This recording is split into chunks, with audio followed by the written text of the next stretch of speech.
Hey guys, what's up? Welcome to episode 151 of the Drag Driver Pete Show presented by Summit Racing. Tonight, we got a good one, dude. I'm excited about this. We're going to have Robert Voss on to talk about camping at the circuit.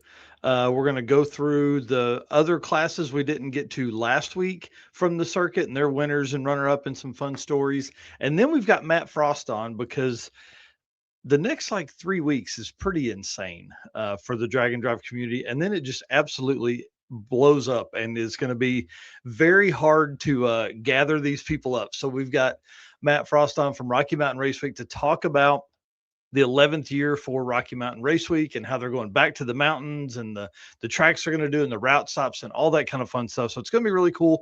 But we got to get into this thing, man. If you don't mind, hit that intro and we'll do it. All right, let's go.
All right, dude, you ready for this? Episode 151 of the Drag Driver Pete Show, presented by Summit Racing. We're getting, hey, Josh Rich in here from local Mexican food joint. Dude, I've had Mexican food the last 2 nights in a row. It's been amazing, man. I've enjoyed it a whole lot. Guys, if you don't know, my name's Mike Narks. I'm the host of the show you're watching here and the news that happens on Saturday mornings here at Drag Driver Pete. Dude, we are committed, maybe mentally, institutionally to the drag and drive community, man. I tell you, I can't get enough of this stuff. My right hand man, Mr. Eric White, what you got going on, dude? I am Eric White, co-host of the show and news, and right now just trying to get through the photos from the circuit. It's been pretty wild going through all those. I think I said it was like 4,100 photos is what I took for the weekend. So working through some of those, and there's been some good ones that have been posted so far. Oh, dude, it's been pretty wild, man. I'll tell you. Seeing your stuff come up, seeing Jesse Fox's stuff. We've got stuff from Kyle Merriman over at the Tulsa Raceway Park, one of the photographers over there. I mean, dude, it's crazy. We got some stuff coming from Red Patrick over at Tulsa as well. Man, the amount of photographers that were on site for the circuit's the biggest we've had ever. It was really cool to have some of those folks out and about and doing all that fun stuff. So, you know, And I think Tom posted a video today too yes, that I haven't got to watch through. I know. And dude, it's 31 minutes and I pulled it up at like 6:20 and I was like, I'll watch it before the show. There's no way. It's 31 minutes. And then Brian's been dropping stuff. We're on day 2 and the racer party video probably drops tonight or first thing in the morning with all the go-kart racing. And then we'll have day 3 come out tomorrow or Saturday or Friday or something like that. So been pretty wild, dude. Yeah, It's been busy. for sure. Well, you know how it goes. We can't do any of that stuff. None of it without our race car friends. So thank you guys for being here tonight. We appreciate you guys doing all this stuff. And I know I keep looking at my phone, but we have a special announcement in the circuit section as well from Sick the Magazine. So it's going to be kind of fun. So just want to say thank you guys so much. Like the last couple weeks has been pretty wild for me. Family stuff's been off the hook. Events have been crazy. You know, I went basically straight from the circuit into my grandmother passing, straight from that into the throwdown in T-Town, which is one of the biggest events that Tulsa Raceway Park hosts. From that into the funeral Monday and Tuesday. So it's been like this whole 2 weeks of craziness here at my house and in my life. And so appreciate everybody, all the kind words everybody's said, all that kind of cool stuff. The only thing I want to say is my grandmother was a freaking badass lady. She was awesome, super cool, and we're gonna miss her a whole bunch. So I appreciate you guys. And I mean, obviously, I'm not done with all that stuff yet. We have a lot of stuff family side to deal with, but uh, taking a couple days off was nice. I'll tell you that much, just to kind of be away from stuff for a minute and spend some time in my own head. It was good. And then I woke up this morning in a lot better frame of mind. So I kind of worked on the show today, which was great. So it's kind of fun. So again, thank you guys so much for all you do for us over here. And of course, our sponsors, man. We can't do this without them. We can't host events. We can't do cool stuff. We can't go cool places without these. So if you guys are shopping, please hit up these sponsors, Summit Racing. Obviously, we have an affiliate link on our website, dragdriverpete.com. It's pinned at the top of the page for our affiliate link and all that kind of stuff on Facebook. Summit Racing is a big part of not us, but just the whole drag and drive community as well. Deechworks, of course, brought 2 cars to the circuit, broke both of them, which you know what that means. They're coming back. They're coming back with a Oh vengeance. yeah. Appreciate them sponsoring the racer party and all the cool stuff they do for us. Molly Motorsports drove all the way from North Carolina to come out and hang out. Driven Racing Oil. If you need your stuff to keep going, lubricated stuff and that green special oil, hit them up for sure. DDR10 is your code over there as well. Howard's Cams, of course. J-Wire Solutions, who's at the circuit. AFCO Racing Products, Performer Built Transmissions, Car Change 3D, Low Dollar Motorsports, your daily burnout sponsor. And of course, PowerTube TV, who lets us play some of our cool stuff over there. And we're actually editing down 2 videos because we can't fit it into one that they will actually play on their direct TV stuff as well. So it's going to be kind of cool having some circuit, videos over there. And of course, Racing Junk Classified. So if you guys are doing all of that stuff, go hit them up. But let's let Brian Loans tell us about Summit Racing. What does it mean to be built with Summit? It means you're hitting the autocross, drag strip, road course, trail, dirt, or open road with confidence. Because built with Summit means you're using parts from the top names in performance, priced to make your project affordable. And it's all backed by trusted tech expertise and blazing fast shipping. Summit Racing Equipment. Let's build it together. SummitRacing.com. Well, we talk about Summit all the time and kind of the products they have and stuff like that. But our boy, Tommy Dupree, this weekend went down to Mickey Thompson Turn and Burn and kind of kicked ass and took names. Hang on. Dude, where did I see those pictures? Yeah, they're after the merch stuff. I got I you. got All them. this I got cool them out of merch. order. That's all right. Tommy Dupree, man, this was kind of cool to see him go down here and do this and kind of, make it out this first bit in the car. This is his first outing. Finished it. What did he send us a video like that Tuesday, I think? Yeah, Something like that. something. Well, Monday. no, it was during the circuit. I think it Oh, okay. was So like maybe it was the Thursday. Thursday before. Yeah. Dude, that's insane. Has the powertrain from the S10, which we know is fast. We're going to have him on in a couple weeks to tell the full story of this car. He's just at an event this week in Virginia. So naturally aspirated LS setup. I don't remember the transmission, but I think it's turbo 400. Dude goes out and runs low tens first time out in the car. The car was running and driving before they sold the engine transmission out of it. He put his stuff in. So kind of cool. Yeah, I mean, he went from the Firebird, I think that was running 10s, the S10 Mhm. to this, so pretty consistent as well. Yeah, and I think he said he's probably got a 9 in this thing or a really, really low 10. And then we were all texting back and forth, and Eric asked, like, "Man, what's the future goal?" And he goes, "I just want to enjoy it, man," because he fought the S10 so much. He's like, "I just want to have fun and do this thing." So Yeah. Yeah, he got rid of the Firebird because it was too nice of a car to make it any quicker, and then he gets into the S10 and, like yeah, you said, struggles with that, and now he's got this car, which seems like for your first outing to go, I mean, he was fairly low 10s with it, so yeah. pretty impressive, and it seemed like it ran good, so, I mean, what more can you ask for? I don't know. It was badass.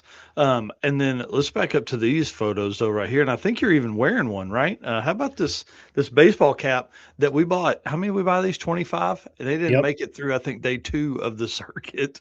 And I didn't even get me one. So I'm going to jump on summitracing.com and order me one because I think I need one of these.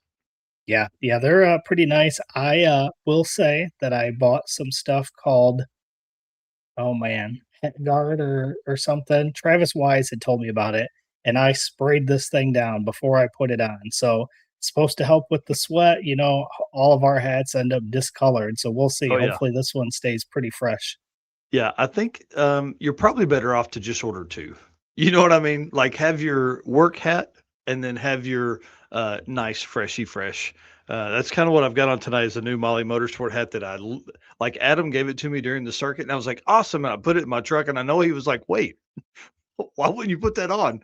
And I'm like, dude, it'll get faded and sweaty and all that kind of gross stuff. So well, while you're in there, grab you one of the Drag Driver Pete hoodies and t-shirts as well. And you can look just almost as cool as Nico Christofri there on the right side of your screen there. All right. Let's move on to some Drag Driver Pete updates. This is going to be a fun one here. We have some cool stuff happening. Big shout out to Robert Young and Velocity Motorsports in Tulsa, Oklahoma. He has stepped on board or came on board to sponsor he's going to be the title sponsor for both the 2-lane throwdown and the Route 66 roundup. This is kind of exciting. He's a local shop here, or not shop, like performance parts there in Tulsa, Oklahoma. So this will be kind of fun. He also races at Tulsa a whole bunch and has been bitten by the drag and drive bug and is like, let's go, let's do this thing. So June 20th, we're actually going to route down to his shop. We're going to have like some drinks and snacks and stuff like that in his parking lot, and then go find us a place to eat and all that kind of cool stuff, and then come back and do all the things here. So that'll be kind of fun. Just want to say shout out to him and all the hard work that this is going to ensue for him. He has no idea what he stepped off into as being the title sponsor for this, but seems like a super cool dude. Raced at the throwdown in the 6.0 index in his street driven S550 Mustang, I think what it is. So pretty cool, man. I'm pumped. And then pretty sweet. Yep. And then 2-lane throwdown, more news for that. Registration is this Friday. So I'm building all of the tickets out tomorrow. We're going to do discounted registration for people that raced in the circuit and Mother Road Mayhem. Be discounted by $25. It's going to be $125 to register during that. Everybody else will be $150, and it will go live on Saturday morning. I think it probably 9 a.m. is kind of my plan, 9 a.m. Eastern time. I have something going on Saturday, so I won't be around. I'll be emceeing a mud run, but I think it'll be fine. We had great luck with Ticket Taylor last time, so it should be pretty easy. I'm working on route stops and all that kind of stuff now for 2-lane throwdown. I think with where Velocity Motorsports is located, we'll be able to go down. It'll be a whole new, I would say a whole new drive for us. We haven't been this part of Tulsa before. So it's going to be kind of cool to kind of make a big loop out of like the south. I guess that would be the southeast side of Tulsa. So I got to find some really cool spots and places to eat and all that kind of stuff out there. So are you ready for this one? 2-lane throwdown 38 days from now. I'm not ready. I'm not ready. And then Route 66 roundup is in 81 days. Who decided 5 events this year would be awesome? You did. You did that for sure. All my fault. It is going to be pretty cool. And, last time we had 4 or 5 new people at the Mother Road Mayhem. If we can end up in that same range, I think we're probably going to end up with 50 or 60 cars at 2-lane throwdown. I think with having it and the Ford and Shelby Nationals in town, plus June will really be a big push for Route 66 as far as people coming through and cruising. It's going to be a great time. Of course, we're partnering with Motorama, which is a team, Tim Taylor and the team over there do big car shows and cruises and stuff like that. So this will be a lot of fun. And then, of course, Route 66 Roundup is going to be even better. August 2nd, early morning, so it's not as hot. For sure. Before I say that, before we move on to the circuit stuff, because we got a lot in that, my other bit of news, and when I pull this up, will you put me up on the big screen here? But it says the first trio of Sick Wild Cards providing early access to the Gear Vendors Overdrive Sick Week 2027 has been named from the circuit results. Y'all ready for this? Our 3 racers from the circuit are Kyle Beaumont, Eric Kuhn, and Kylie Reynolds. So big shout out to them. Congratulations to those guys for getting the Sick Wild Card I guess, entries into Sick Week 2027. So that's pretty cool. Sick does that for the quickest car. So they were doing some math on the backside, comparing it to quarter mile times and all that stuff. And of course, those guys, quickest 3 eighth mile cars for sure, and the only cars to run 4s in the eighth at the circuit in history. So pretty awesome. Yeah, So that's congratulations super to those sweet. guys. Yeah. Yeah. Excited for them. And we'll be making a post about that. That literally dropped like 16 minutes ago to get out there and about. So circuit info, we didn't get to all the classes last time. So I just want to do a quick recap. Biggest event we've ever hosted in history. I've hosted more than 50 events. Not 50 races. It's probably not the biggest car count I've ever had. I figured out how to word that. But it's the biggest drag race I've ever hosted. That's for sure. 247 total cars, 214 race cars, 33 road trippers, $25 from every racer ticket. All the VIP tech money, more than $4,000 there. Raffle ticket sales, more than I think 15 or 1,800 bucks there, and straight up donations from people. Molly Motorsports giving us 1,200 bucks. We raised $12,204 for the youth services of Tulsa. So pretty freaking cool, man. I'm so excited. The photos have been dropping daily, both from Eric and from Jesse Fox or 3G video. So like you guys are just getting overloaded with photos. I'm telling you, there's several hundred a day you can go through. Please tag your friends. Please tag your friends. We want them to see these photos and, can go purchase them and all that kind of cool stuff if they want the high res versions, or, just copy and put those as your profile picture. We don't mind that at all over here at the circuit. That's what happens and all that kind of cool stuff. But I wanted to run through the rest of the names for people that won that we didn't cover in episode 150, which is last week. So I figure me and you can alternate like we normally do with these classes. So starting off, all motors small block, brought to us by WAF Racing. 10 cars entered that class. Jason Schroeder takes the win in that one with a 1069 average, and Brett Crosby, who we got to hang out with at Sick Week, 1135 average for him in second place. Then the all motor big block by Howard's Cams had 11 cars in it, and our winner there, John Dautry of Gearhead Perspective, coming in there with a 10.122 average. And then second place was Kristen Chester with a 10.46 average. Yeah, that was a great class to watch kind of unfold there. Gasser and Hot Rod Naturally Aspirated. This was a class I said in the driver meeting, if we can get 6 cars, we'll go ahead and do a class that's just naturally aspirated. And these guys came up with 5 cars, and I said, hell, let's go for it, right? So our boy Brent McCoy, shout out to his wife Vera, who verbally thrashed me for not having a scavenger hunt this year. 1158 in the 4-door Buick or Pontiac. I think it's a Pontiac. And then second place, Bill Blomberg, 1184 average for him in second place. Gasser Hot Rod Naturally Aspirated. And then the other Gasser Hot Rod class by AFCO Racing had 4 cars in it. And first place there, Patrick Melson with an 11,685 average. Over second place, Doug Jensen with an 11.760 average. Yeah. And what's cool is Patrick actually did that with a 20. He was running in the 8s, had hurt the car, and said, hey, what do I got to do to win it? If I just take a 20, do I win it? And we did the math, and he did. So it's pretty awesome. That's pretty wild. Yeah. Overdrive by Chris Paget of Paget Performance. 10 cars in that class. I thought this was a real fun one to watch.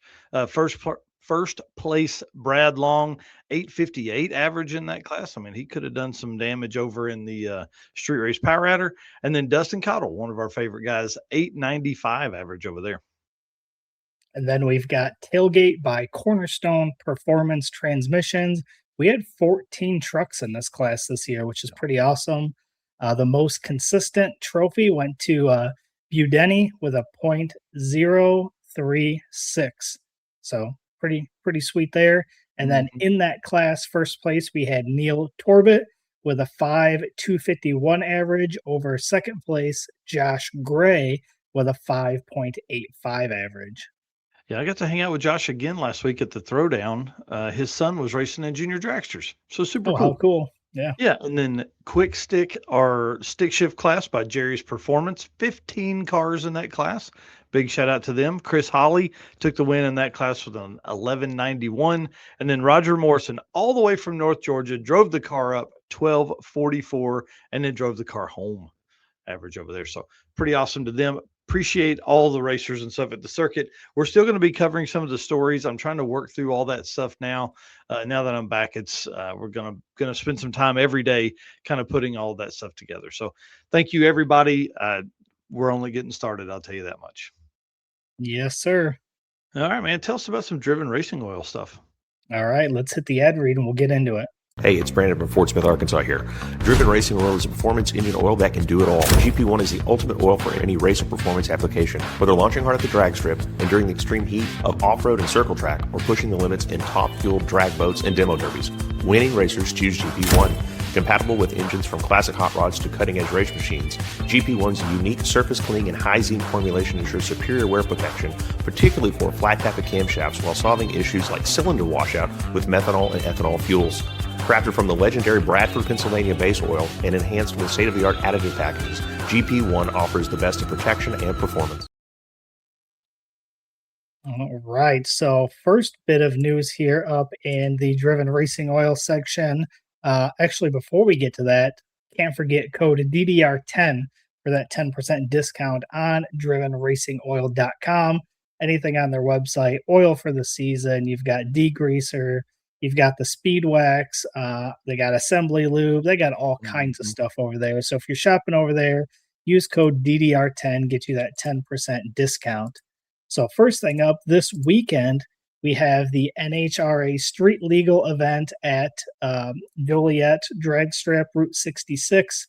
We're going to have Bryant Goldstone's going to be there again, Alex Taylor, Tom Bailey, and a bunch of other racers there. Running through the schedule here real quick.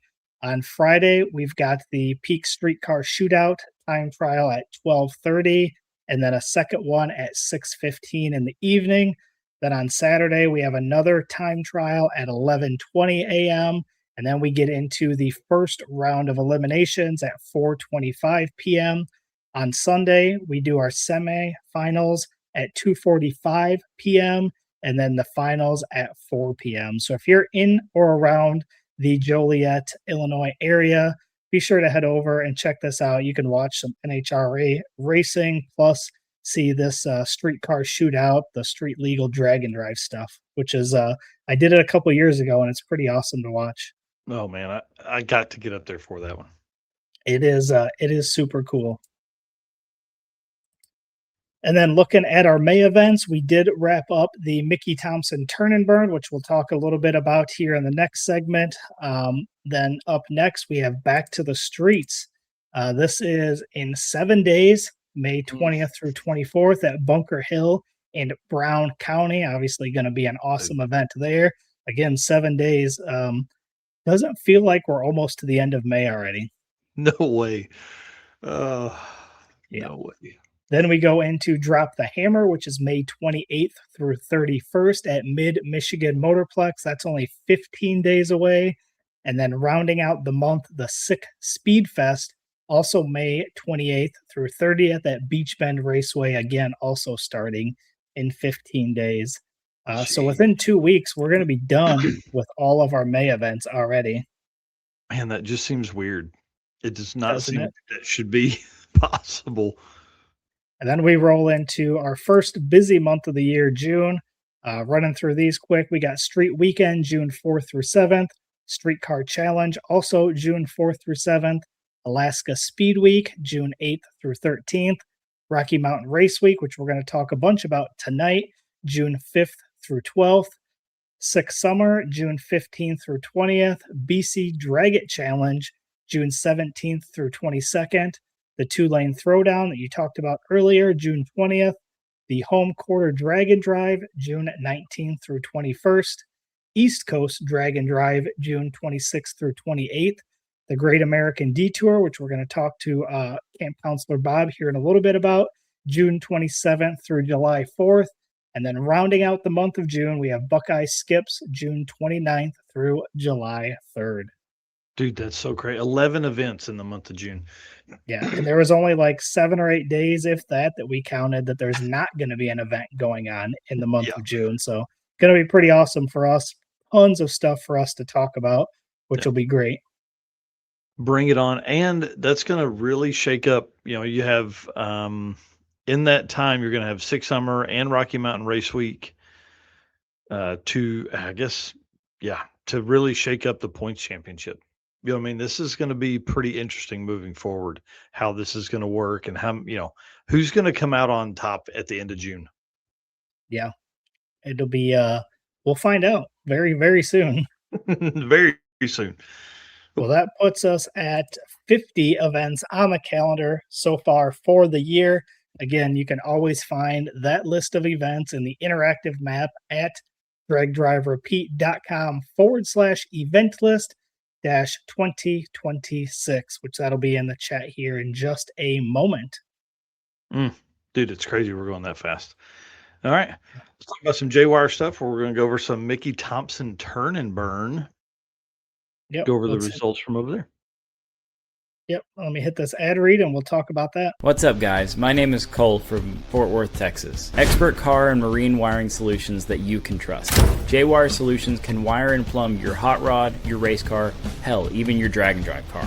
Plus, they offer products to make your driving experience way better, like their blinker module that is just a must for all drag and drive cars. This module will allow your rear turn signals to continue to function while the brake pedal is applied, just like stock. Find all the details at jwiresolutions.com. And of course, if you have any questions, J-Wire is owned and operated by Jay Blanchard, longtime drag and drive guy. All right, well, let's jump into this, dude. Mickey Thompson turn and burn. You grabbed some photos here. Summit Racing in Talmadge, Ohio was one of their route stops, and they had a meet and greet and autograph signing and all that kind of cool stuff. I thought that was a pretty good idea. Maybe need more of that on some drag and drives as we get more, all these famous people coming into drag and drives. Yeah. Do you want me to sign autographs at the next one? I mean, dude, for sure. I want you to sign chests and hats and all that kind of cool stuff. 65 cars signed up. Not a bad number for the first one here. We've seen some, like this is a regional event, 3 days of racing. So we're seeing these regional events continue to grow, continue to add to the car count. And 65 cars started, 48 cars finished. So, man, we got some good stories that are coming, not this week, but maybe next when we talk to some of these racers and get some stories behind that. So let's run through. We can flip-flop between these winners as well. Yeah, no pictures and no certain orders. Just grab some of these from Sick the Mag post as you're flipping through those. But we'll start with the unlimited winner, which was Steve Morris with a 6.835 average over runner-up Sean Skipper with a 7.000 average. I think there was actually another zero after that as well. That's pretty Yeah. wild. And then also in that unlimited class, Jeff Lutz did submit an 11.7 on day one and then did not finish, unfortunately. Yeah, he said no more for me.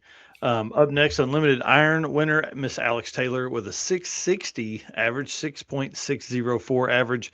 Mr. Jason Moulton of Mickey Thompson Tire brought out his Fairlane. Yes. Sad, I missed that thing for sure. I've never seen that car in person. He did end up taking a DNF on this event, but that's okay. He submitted an 881 on day one.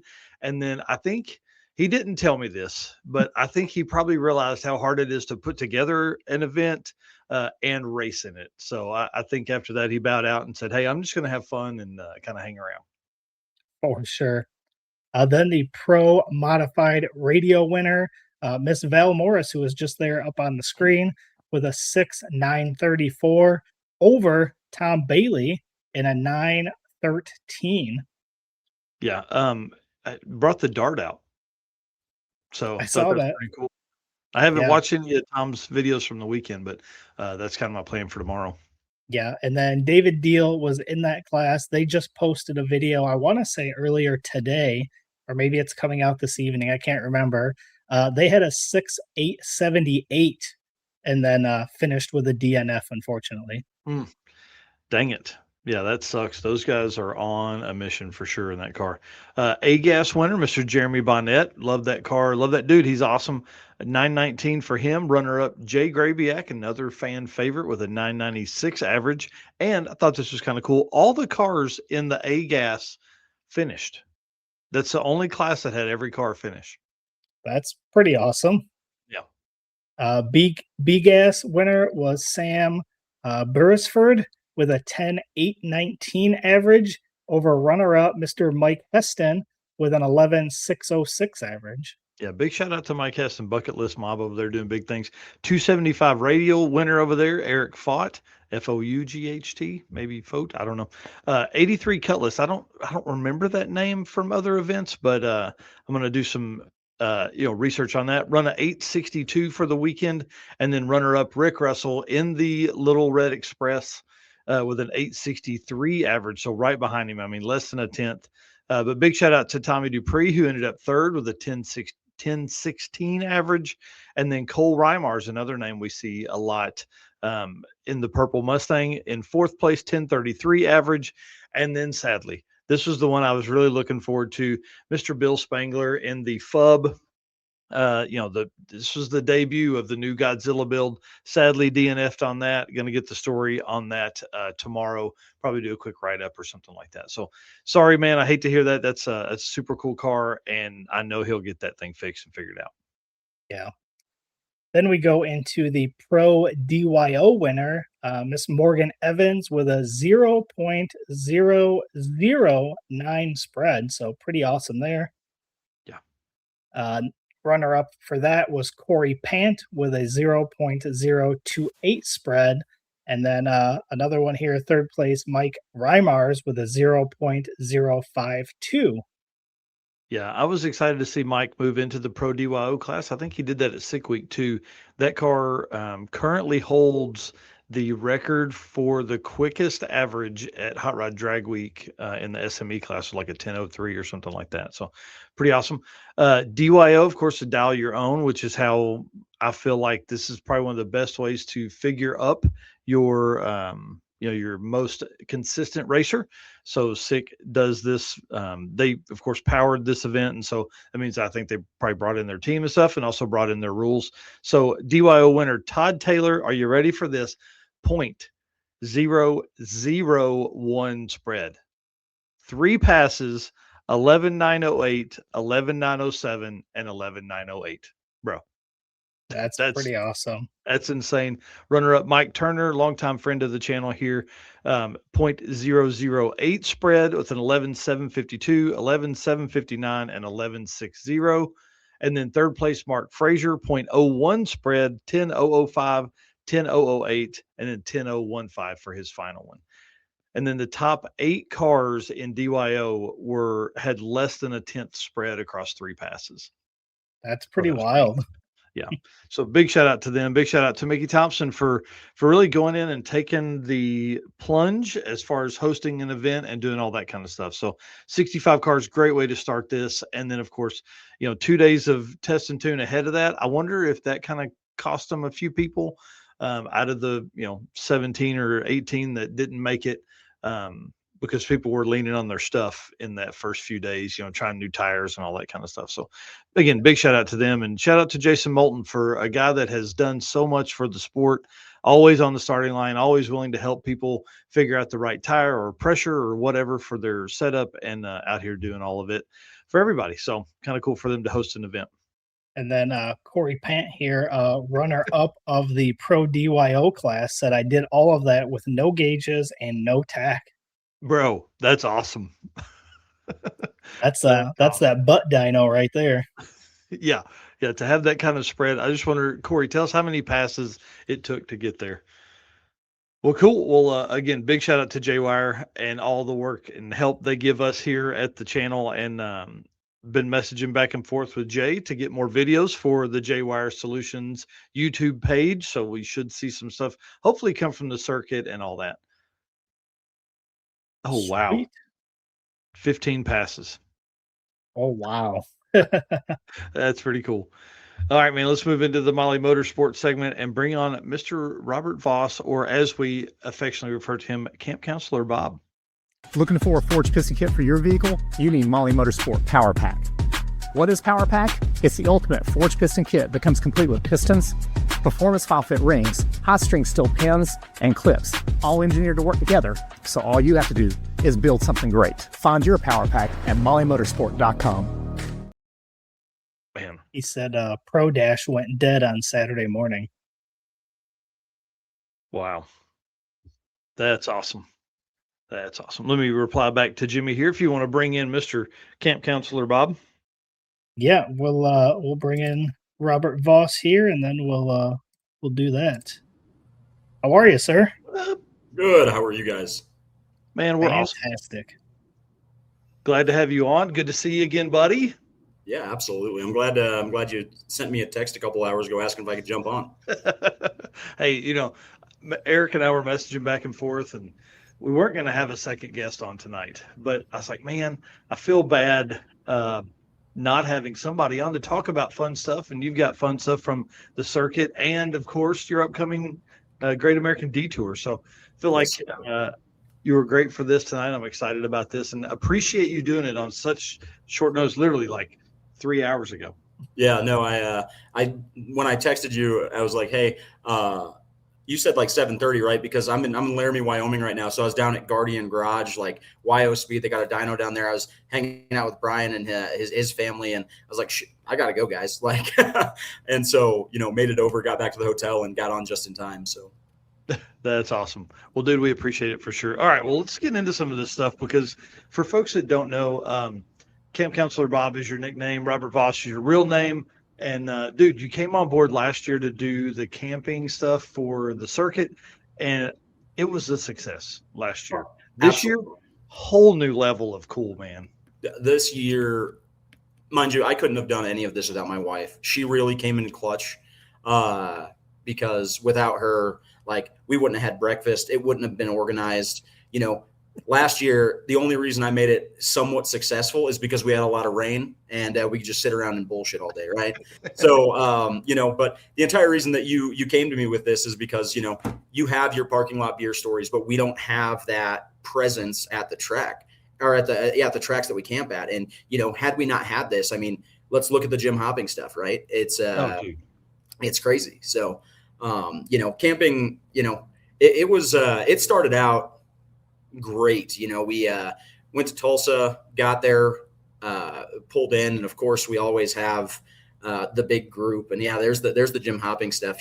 That guy, he is an absolute gangster. And so when we first pulled into Tulsa, there, everything was, there were trailers everywhere. We're trying to figure out how we're going to camp and stuff. And I just parked my little pop up right where I told you I was going to, and had everybody come over. And that first night we had a fire going, and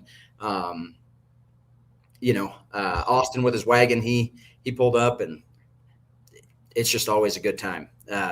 He brings the wagon. It's always a good time. And we had Clint Cantu there, and Josh Reich, and Dalen Cox. The your typical campers, and then Jim Hopping pulls in at 10:30 at night with the sound of our people, the big block just thumping away, and no one can definitely sleep when he pulls in with that thing. And so, that was a good start to the camping. And then that next morning we, decided to get a fire going again and cook some breakfast. And, so my wife made enough breakfast. I think we fed all the campers. So it was like, I think right around 20 people just in total with awesome. Few trays. So, yeah, I love this program, dude, and I love that a guy that's as awesome as you is running it. You know what I mean? Because like, there's no way I could manage that and do what I was doing, and you've taken it and it's become your own thing, man. You've done and it's fun. I'm a terrible spectator, absolutely terrible spectator, but. I can come to these. I can come to your event, and I can be the camp counselor and not have to worry about racing. Just being on the starting line, helping people out. That's what it's all about. It's your event is the most fun drag and drive that I've been to, and I've never raced it. It's awesome. That's awesome. Josh Rich, you're saying the first night was rough. Fire extinguisher went off in my camping trailer. Yeah, unfortunately, I didn't get to see that, but there is a picture in there that Dalen sent that you should have, and there's like, fire extinguisher dust just kind of in the wind there coming out of his trailer. Oh, I was trying to figure out what that was. I thought it was just like a super cool smoke. Oh, I didn't bring it over. No. Dadgummit. Yeah, no, that was the fire extinguisher dust. But after that fire extinguisher debacle, Josh didn't even come over and say hi. He just went to bed. Nope. And so by myself. The only disappointing part about this entire thing is that we didn't make a Waffle House trip. Like, that was I'm gonna have to make that mandatory next year, because last year's Waffle House trip was probably the most fun. It was a good time, dude. We took that place over. Yeah. So we did 2 of them, or I did 2 of them. I don't know. I don't think you did either. Did you, Mike? No, I didn't hit one that weekend. Well, there you go. I hit one for each one of you guys then. Yeah. And so I guess, one of the funny stories is, so we cooked breakfast that morning and we let the campfire sizzle out, and I poured my, water from my cooler on the campfire. And 5 hours later, I, with my bare hands, scooped all of that ashy muck out of the fire pit and put it in the back of my truck. And then Austin sent me a video. He's like, we're all kind of disappointed. The plastic dumpster is just on fire. So evidently there was an ember in that bed. Smokey the Bear was not happy with me. And so you would think 5 gallons of water from the cooler would be enough. Yeah, and we put it out at like 11 o'clock, and we didn't leave there till 4. Oh, so wow. it was like, we have no idea how it's still lit, because I had Milo. He came over and he helped me pick it up and scooped it in there. I was like, hey, you think that's fine? He says, that is mud. And I said, sounds good enough to me. Put it in there, and then I get a video and it's just ablaze. That's awesome. Yeah, Jimmy had just ridden up on the scooter to check on us, and I was like, I think I had just gotten your call, or maybe somebody else had called or message and was like, there's a trash can on fire. Yeah. I probably won't do that again. I'm saying probably because honestly, I don't know if I'm going to do that again. We might just use the dumpster as a fire pit next time. It seems to work pretty well.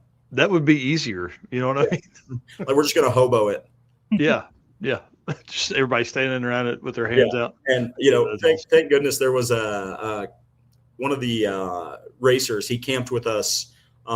He went down to the store and he brought us like 4 or 5 bundles of firewood to last us the entire that's awesome. week. And then when we got down to the final bit of it, I was taking we were out of wood at the go-kart track.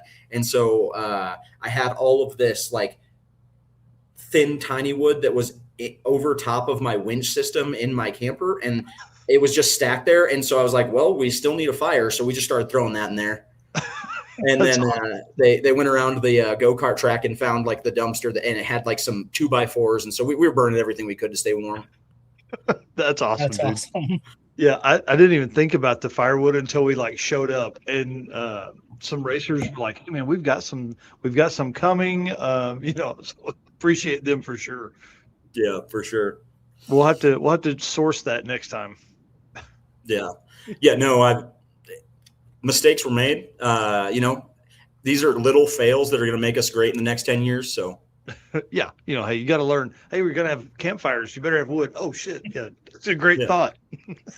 Yeah. And, so Thunder Valley, you came around and we're just handing out snacks as well, which was perfect. Oh. I was in the perfect spot for that because I was in need of snacks that moment that you come rolling by. So that was awesome. Well, tons of snacks from Loves.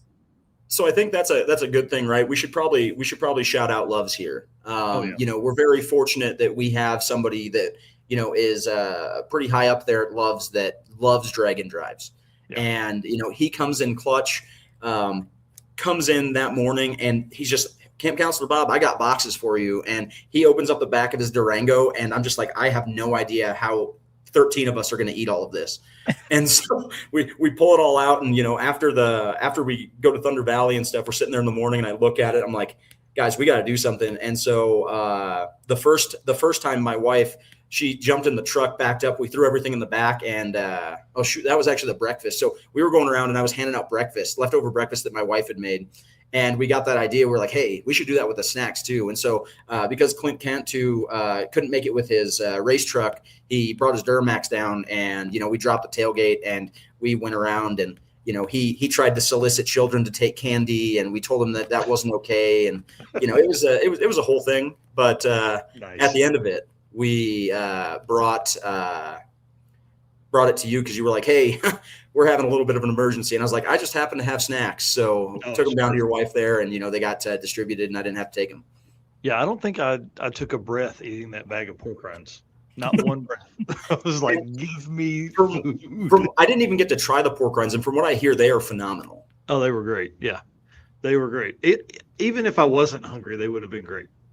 Yeah. The only mistake I made was I threw the gummy bears in the rental car, and they became a gummy bear sitting in the heat. That's awesome. Yeah. Still ate them while I was driving. I was pulling them apart, but Just kind of gooped it out. Yeah. And I guess when we were at Thunder Valley, David Brewer and Megan Allison pulled up, and they actually brought. It was like the most sugary Rice Krispies I've ever had in my life, and they were delicious. Yes. They were like every sort of sugary cereal that you could have, and it was, we ate them at 11 o'clock, and I'm pretty sure they were still in my stomach on Monday morning. Yes. Like, I think I'm still on this high. Yeah, absolutely. Wow. How fun. Well, you said you fed 20-something people with breakfast, dude? That's so cool. Yeah. Yeah, and like I said, my wife came in clutch. That first morning, we made migas, which is we cut up tortillas, that first morning we made breakfast tacos, and so she was slinging eggs, and Austin Clark was also doing that as well, right? He he had made a bunch of breakfast in his camper, and my wife, she was cooking over the campfire, and she brought her skillet, and then made a bunch of tacos. We went down, fed a bunch of people, and then that next day she made migas, which is basically like scrambled eggs, sausage, bacon with cut up corn tortillas that are fried. And after all the campers ate, we still had like 3.5 pounds of it left, so we just started driving around trying to offload some of that stuff. Dude, that's great. Wow. Well, I appreciate you doing that for sure. All right. Well, listen, you're my guy. I told you this the other day. You're my camp counselor, dude. If we can find a sponsor to take over this thing for the whole year, Camp Counselor Bob's traveling, bud. I mean, I travel for work anyways. I've got a lot of weekends open. Nice. Well, I'm ready. So if there's any sponsors out there that want to take over the Camp Counselor Bob program, let's do it. We're ready. Because, man, I think it really adds to the drag and drive lifestyle. I think there's a lot of people that probably chose to camp this year that normally wouldn't, simply because we're pushing that so hard. Oh yeah. I mean, Austin's brother, he camped with his Tesla, had a little tent that, went to the back. And then, on that last night, we definitely need to talk about the, the engine pull story. Yeah, definitely.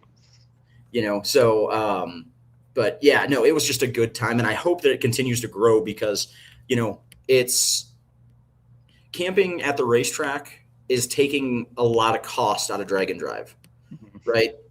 Drag and drives are getting expensive. This one I'm planning, fuel prices have almost shot.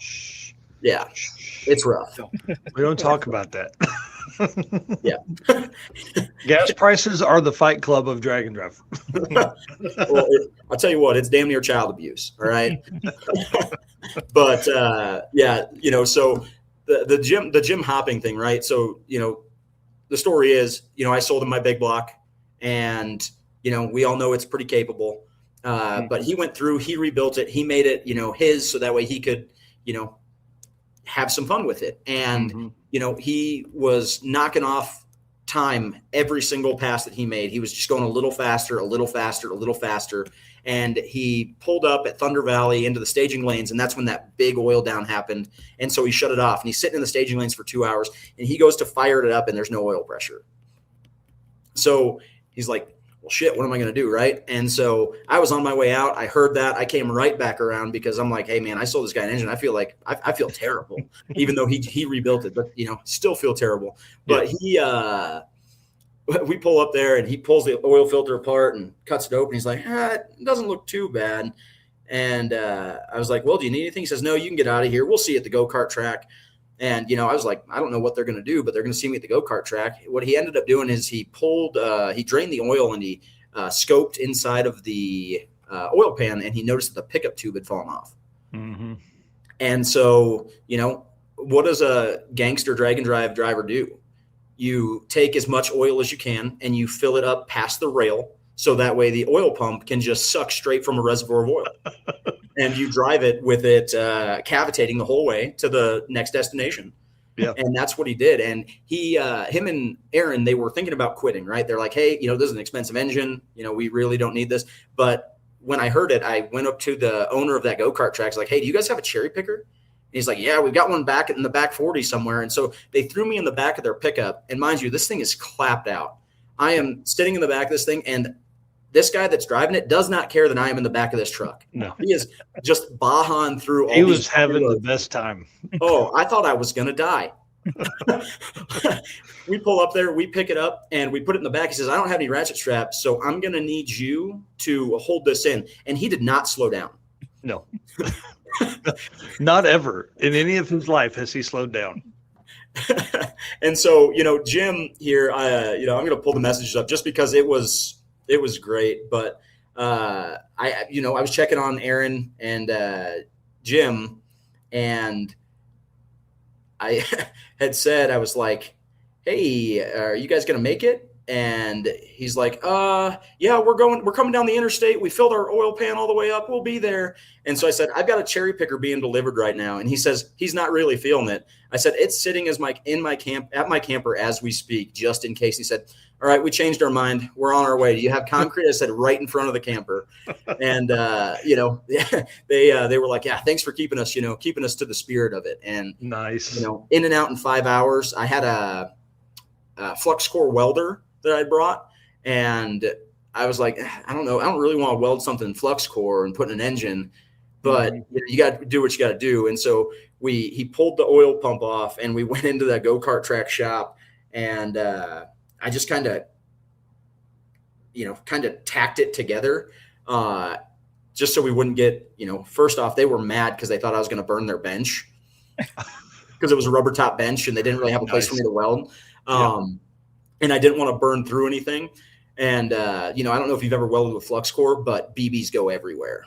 And so I didn't want to get in the pickup tube. So kind of tacked it together, made a couple beads and stuff. And then I think I spent more time cleaning the flux and the BBs off of the oil pump than I did welding it. So as they're getting stuff prepped, I'm sitting over there with a pick after Jim had already done it. And I looked, I was like, I welded this. I don't want to be liable for it. And so I'm sitting there just scraping BBs out of this thing. But yeah, it was the engine was in and out in 5 hours. Wow, that's awesome. That's awesome. So did it break the big block Chevrolet? Is it like a bolt that holds it in? It break the bolt or something? So they're typically pressed in, but in like a high RPM, and it's actually just a good practice is that you weld the pickup tube. You just do a tack on the pickup tube into the oil pump, and then it has a bolt that has a bracket that holds it up. Well, with a solid mounted motor, a lot of vibration. That pickup tube kind of wiggled, and then it cracked and broke at the mount. And so we had to bevel that a little bit, weld it, and then tack it into the cast. And flux core tacking, steel into, cast is not great. But, that's awesome. From what I understand is he made passes the next day and made it home. So yeah, how cool, man. That's so fun. And like to be doing that, I think night 2 at the racer party, the only thing that could have made that better is if he was doing that like at the go-kart gate. You know what I mean? Because dude, I don't know how many people, if people made it all the way down to check on those guys, but man, they were having a good time. Oh, and we have the best community, right? Like people asking, "Hey, do you need anything? Hey, I've got this in my trailer." It is a 3-day drag and drive, and we have people acting like it's sick week or Rocky Mountain Race Week, and we're 1,000 miles in. It's just the camaraderie around these style events is what drives the people in, and it's what's going to continue to grow the sport and the thing that we love. Oh, for sure. All right. Well, thank you for all the stuff you did for the circuit. Thank you for the cool stories. Bro, tell us about the Great American Detour. All right. So we are, I don't even know how many days away we are. It's right less now. than 50. I mean, and I don't even have a running car.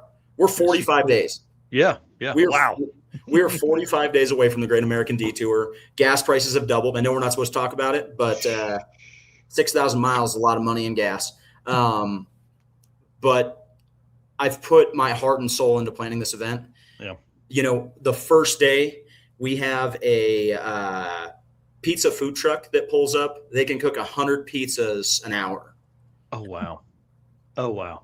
And so they it's all thin crust. They come out of New York. I've got them guys showing up. The hot rod or the world famous hot rod farm. I said, hey, I'd like to do this. You guys can invite some people if you want. So what they decided to do is they are going to have a car show at the same time.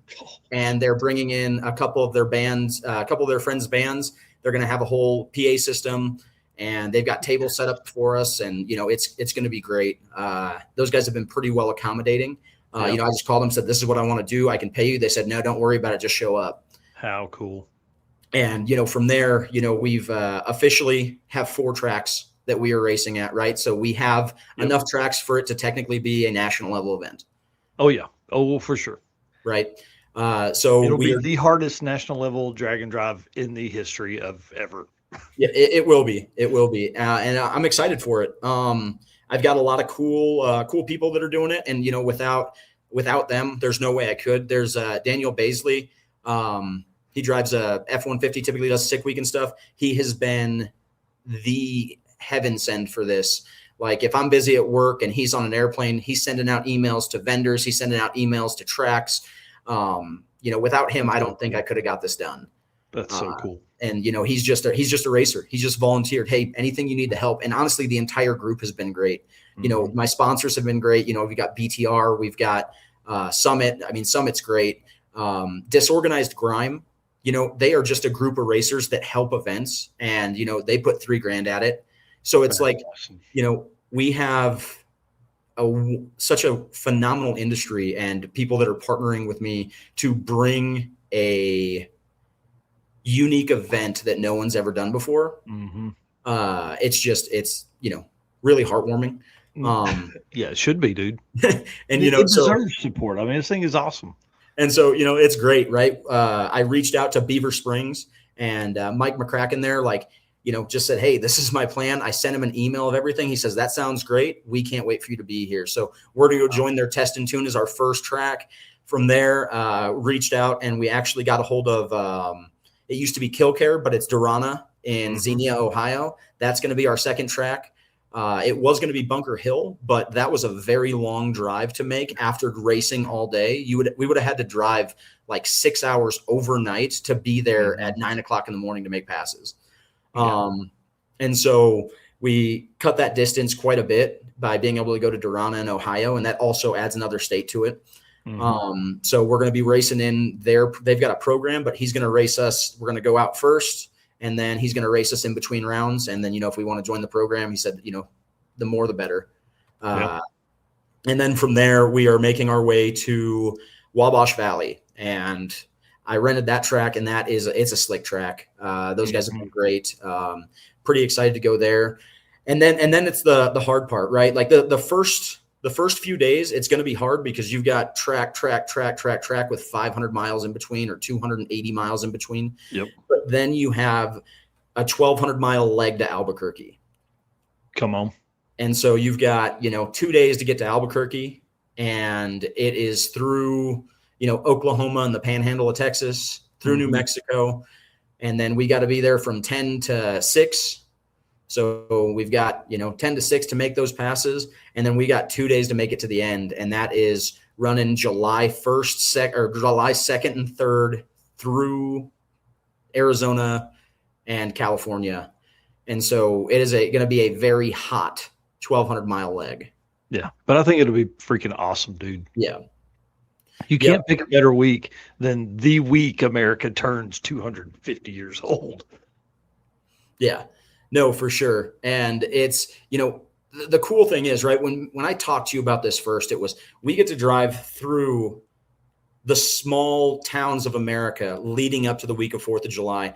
As you're driving at night, you're going to see small towns popping off fireworks. You're going to see all of that stuff. And it's just going to be a really great way to ring in, our love for America. Oh, and, it's a small event. I think we've got 30 cars that are signed up, right? I don't know what the attrition rate's going to be on it, but, even if you have 10 people cruising across the country, or 10 cars, 20 people cruising across the country, it's going to be great. Yeah. And then, at the end, we're going to be stopping at the Graffiti USA Museum. And, Modesto is very rich in car culture. It's where American Graffiti was filmed. That's where George Lucas grew up. Paradise Road is only like 10 miles away. So, there's going to be a lot of car culture and history throughout this Dragon Drive that everybody can check out. We're going to be going through Indianapolis. So, if we want to slip over to the Slippery Noodle and go take a look at that John Belushi bar, we can do that. There's just a lot of cool things that you get to see that you typically wouldn't. Well, and to have it on the list, I think is going to make it a lot of fun to, for you to put together 4 tracks as like the host tracks, that grew out of basically necessity. Yeah.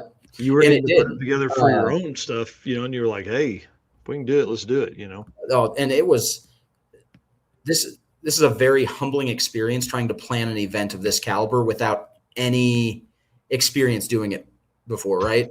I was gritting my teeth, and I was fully committed to paying for this all out of pocket, but thank goodness for sponsors. Yeah. Because, American Express would have been real happy with the interest I would have had to pay back to them. Oh, that's awesome. But, we're 45 days away. My car's, it's almost done. I would have been done if I wouldn't have turned it to a gasser. I could have just left it pro street. I could have been making passes, but in true Camp Counselor Bob fashion, I'm going to get it done a week beforehand, go test it and hope it works. Drive it 3,000 plus miles, 3,200 miles. Yeah. One good thing we got going for us is we've got, I own my own service truck. And so Josh Fox, he's taking a week off of work. He's going to jump in my service truck and he's going to follow us. So we'll have a welder. We'll have everything we need in case anybody on the adventure needs anything. We'll have all the tools you could possibly think of that you would need to fix on the side of the road.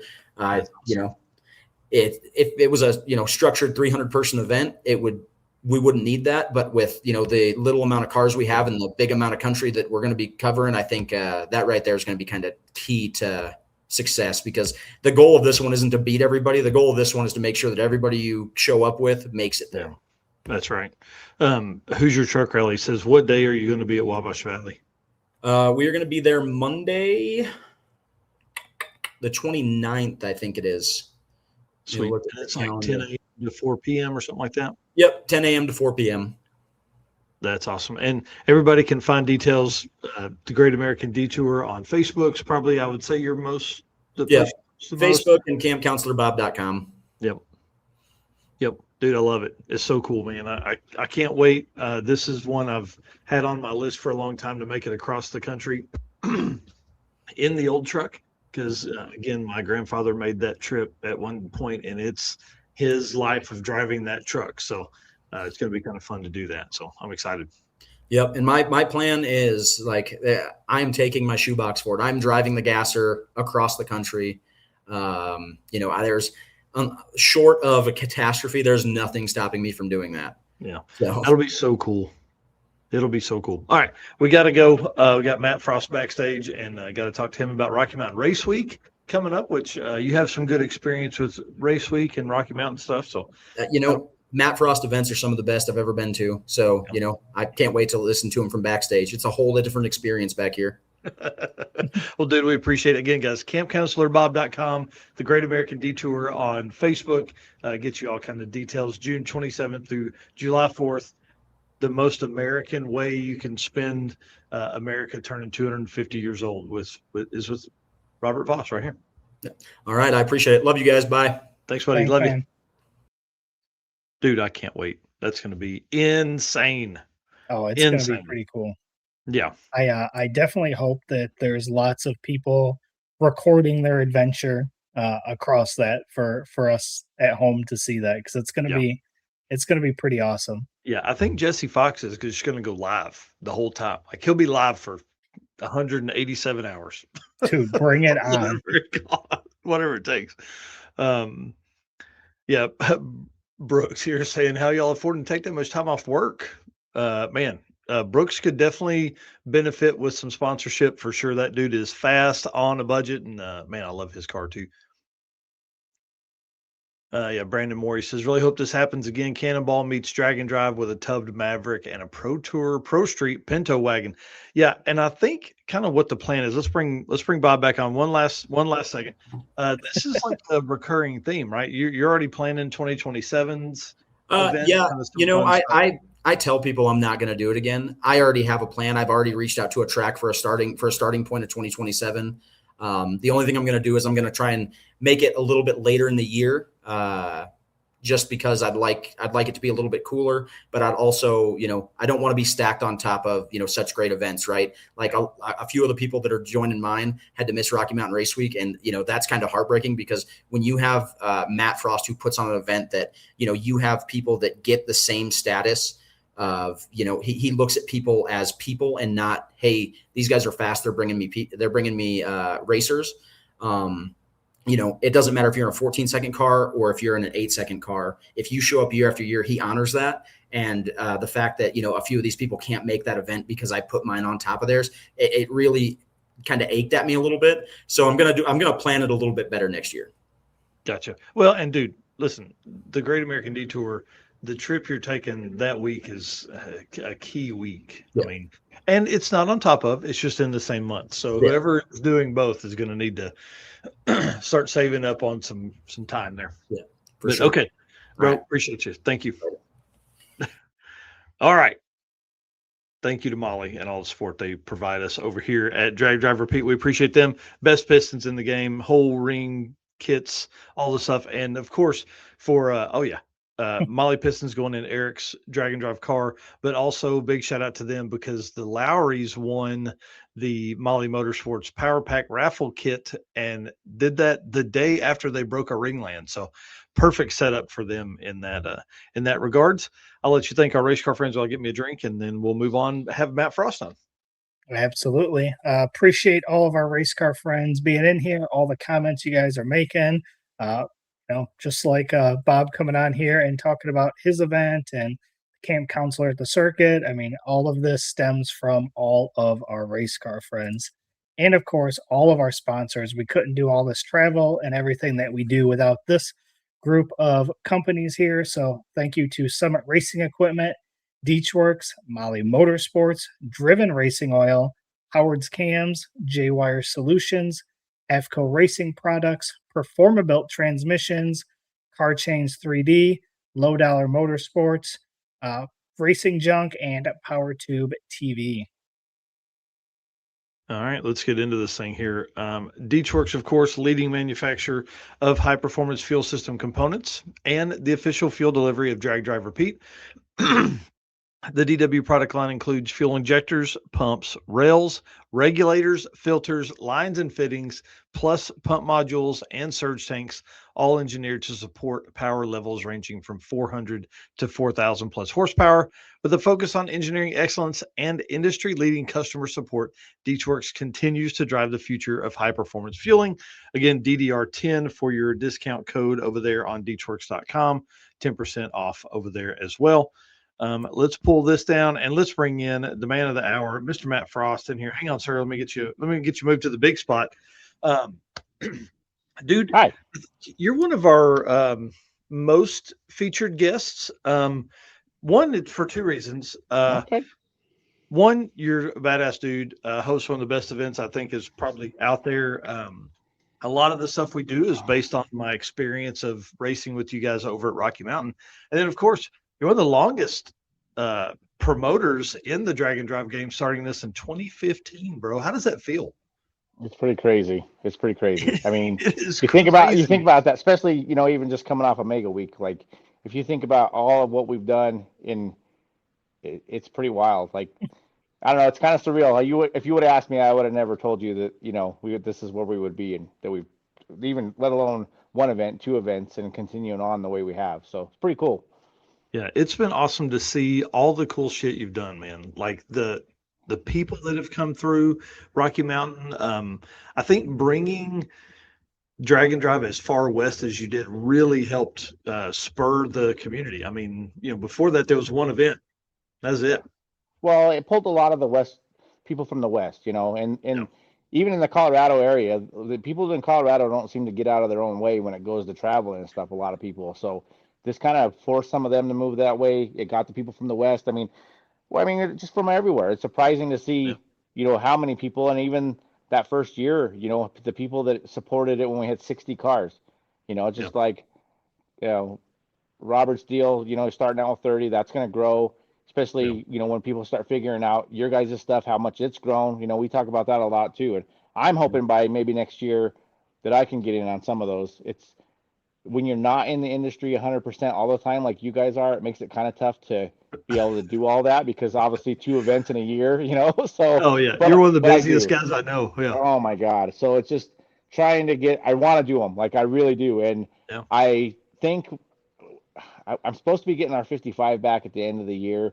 And I'm Oh, cool. probably, if we go do a bunch of this kind of stuff, that's probably the car that I want to and do it. And I think that would be like doing the trip that he's doing. Like that's some stuff that I've even talked about with my own friends, even aside from race week. We got a bunch of Mhm. cars that are be getting done at the end of the year, and we're going to start taking a week every year, and not just even just do racing, just to go to points. Like How you cool. can go down to Albuquerque, and the Young Guns guys. That actually was a real deal, and there's a place that you can go visit down there where that all happened. And just I've been looking at a lot of history of a lot of different things Hmm. that would be really cool. And then with me spending a lot of time in Nevada the last couple of years, there is so many cool out in the middle of nowhere roads that just would be insane to have cars like that going down. So Dude, that's awesome. yeah, We're going to talk about your fleet of hot rods here in a little bit because I see some cool shit in behind you too. All right. But first up, I want to talk about Rocky Mountain Race Week because I'm so excited. You guys are going back to the mountains. You're going to be cruising through. You got Great Bend, Kansas, which is awesome. I can't wait to see that thing back open. Kearney, and then all the way down to Pueblo. So this will be a fun one. yeah, and being able to go back to Great Bend is just going to be amazing. That Yeah. facility just looks like it is just it's just going to be unreal. And for us to be on top of that again, probably I Yes. think that they said they may have maybe 2 events before us. Last time we were the first event on it once they got the track put together, and that was awesome at that time. So what they're doing now is that facility is I don't think that there's going to be too many facilities as nice as that is with what they've Mm. done. Man, just look at all of that concrete. Oh my God, it's insane. All of that Yeah, virgin concrete, dude. It's going to be yeah. so cool. Yeah, today they just started laying rubber down today at the track, so Oh, getting it to wow. where it's ready to go. But that is an amazing facility, and Great Bend in itself, just that town and the way the people come out and support our event. There's nothing like what that they do. They roll the red carpet out for us. We're gonna have our pre-party. That basically they're shutting down one of their main streets right in front of the brewery. The brewery's gonna do some stuff for us. I'm trying to figure out if we can get a band involved or not, but basically we just Wow. get to fill the whole street with hot rods and the people. And I imagine this year, with it being so long since they've had a track out there, I just look for it to be flooded with people just trying Oh, to get yeah. out and just have fun with us. So Well, and especially, I mean, dude, you're talking about bringing in 250 real deal streetcars, what I keep saying for the circuit. I mean, but dude, there's like circuit stuff was fast, but it's like a whole new level for Rocky Mountain. I mean, you guys have sure. done an incredible job. Well, like we don't always get all the fastest cars, but it's just we're right in that mid range of just we just have a lot of really cool stuff, and the variety Oh, and the man. different, and even just too with just even the young kids and stuff that get to come along with that, I think that draws a lot of people into it too, just to see who's coming. And we have the Allsups, they drive that Mustang from California and they leave like 3 or 4 days I think ahead of time and cruise here. And one of the kids is always the one that's driving it, and dad helps out. That's just for us, that's what it's about. We do miss out a little bit on some of the faster cars. They don't want to do the trip and they don't want to, climb the mountains or whatnot. But the real people that we have and the families and stuff that come along for this, that's what it's about. Really, for me, that's the true grid of what all these events are about anyways. Yeah. Yeah. And dude, getting back into the mountains this year, I think is going to really, you guys have been here like Tulsa and Oklahoma City and stuff like that the last few years.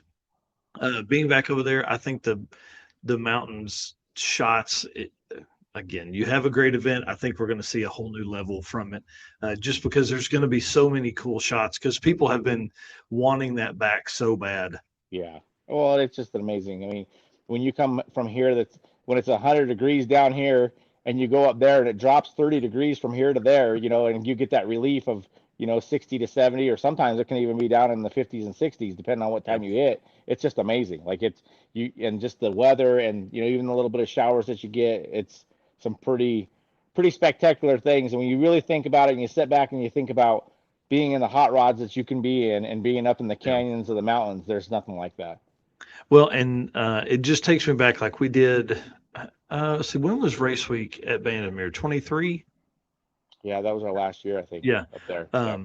We did an 80-mile drive day because we were at Bandamere twice. It was an 80, dude, it took us 8 hours to do it because we were just looking at, like, I rode with Jesse Fox and we just hung out at like one route stop for 3 hours because there were so many cars and views and all that kind of cool stuff that was coming in. Well, in the Lookout Mountain, when you come down remember we were on top of that hill and you come back down that switchback where you can actually watch all the cars from the top. We would wanted to do that for a long time, but the couple of years that we tried doing it, it was foggy up there, so we couldn't. I mean, that's a serious climb right there, and to be able to do that stuff like that, that's what it's about. Yeah, well, and that's what I'm so pumped about this. Again, like I feel like the difference that we've seen in the community, even in just the last 3 years, this is going to be a whole new level. And I can't wait to do the nerdy math shit after the run and see how many new folks came because of this. So that'll be cool. There definitely is. I mean, Mega Week kind of shook things up just a little bit. There was some people that it didn't work out for them because of how we laid it out. So I think that you're right. There's definitely, from what we've seen, there's quite a few new people that are going to be involved, which is awesome. And it'll balance itself. It was crazy is it did balance itself out. Like, I was really worried because I honored the people prior to Mega Week that couldn't come in and the people who were at Mega Week. And, I always am like, it's going to work itself out. Like, one of these days that's going to bite me in the butt doing stuff like that. But it did. It really just worked itself out the way it was supposed to. So, just keep rolling with it, I guess. That's awesome. Yeah. Hey, there's nothing wrong with getting bit by having too many cars. Right.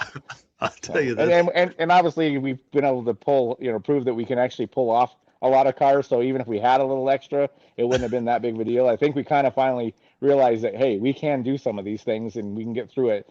Obviously there's nothing you can do about oil downs and weather, but for the most part, we do pretty good and we usually get it pulled off somehow.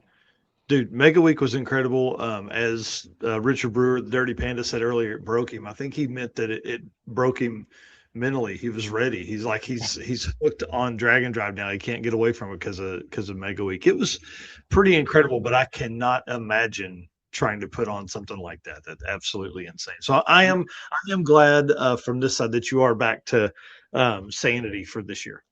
It went really, really smooth though. It did way. Yeah. It far exceeded my expectations on how well we did with it. But what's wild about it is it seems like it's been forever since we've done this because we did it at the beginning of last year. I'm like, man, I can't wait. We actually get to go see people again and hang out and whatever. It was nice to have that break because we got to do some other racing and stuff. But then you're like, man, it's been a while. Yeah. Oh, for sure. Eric in here saying race weekend was a good time at Pueblo. Looking forward to getting back there. Yeah, that's a really fun track. Yeah, the race weekend was super fun, and basically I plan on doing it as long as 1.0 does really good and we're good financially wise, I'll probably plan another one. It'll probably be close to like when 2.0 is in the October area, just because you'll see more of the trees changing and stuff like that. But we had so much fun, me and June, and it was just fun. It was fun for us to be able to get in a hot rod and go cruise with everybody. And it was kind of like back in the old days when we first started this, when you could actually race and cruise with the guys. Yeah. People have asked me, hey, when are you going to get in the seat? I'm like, dude, you can't. You have no time.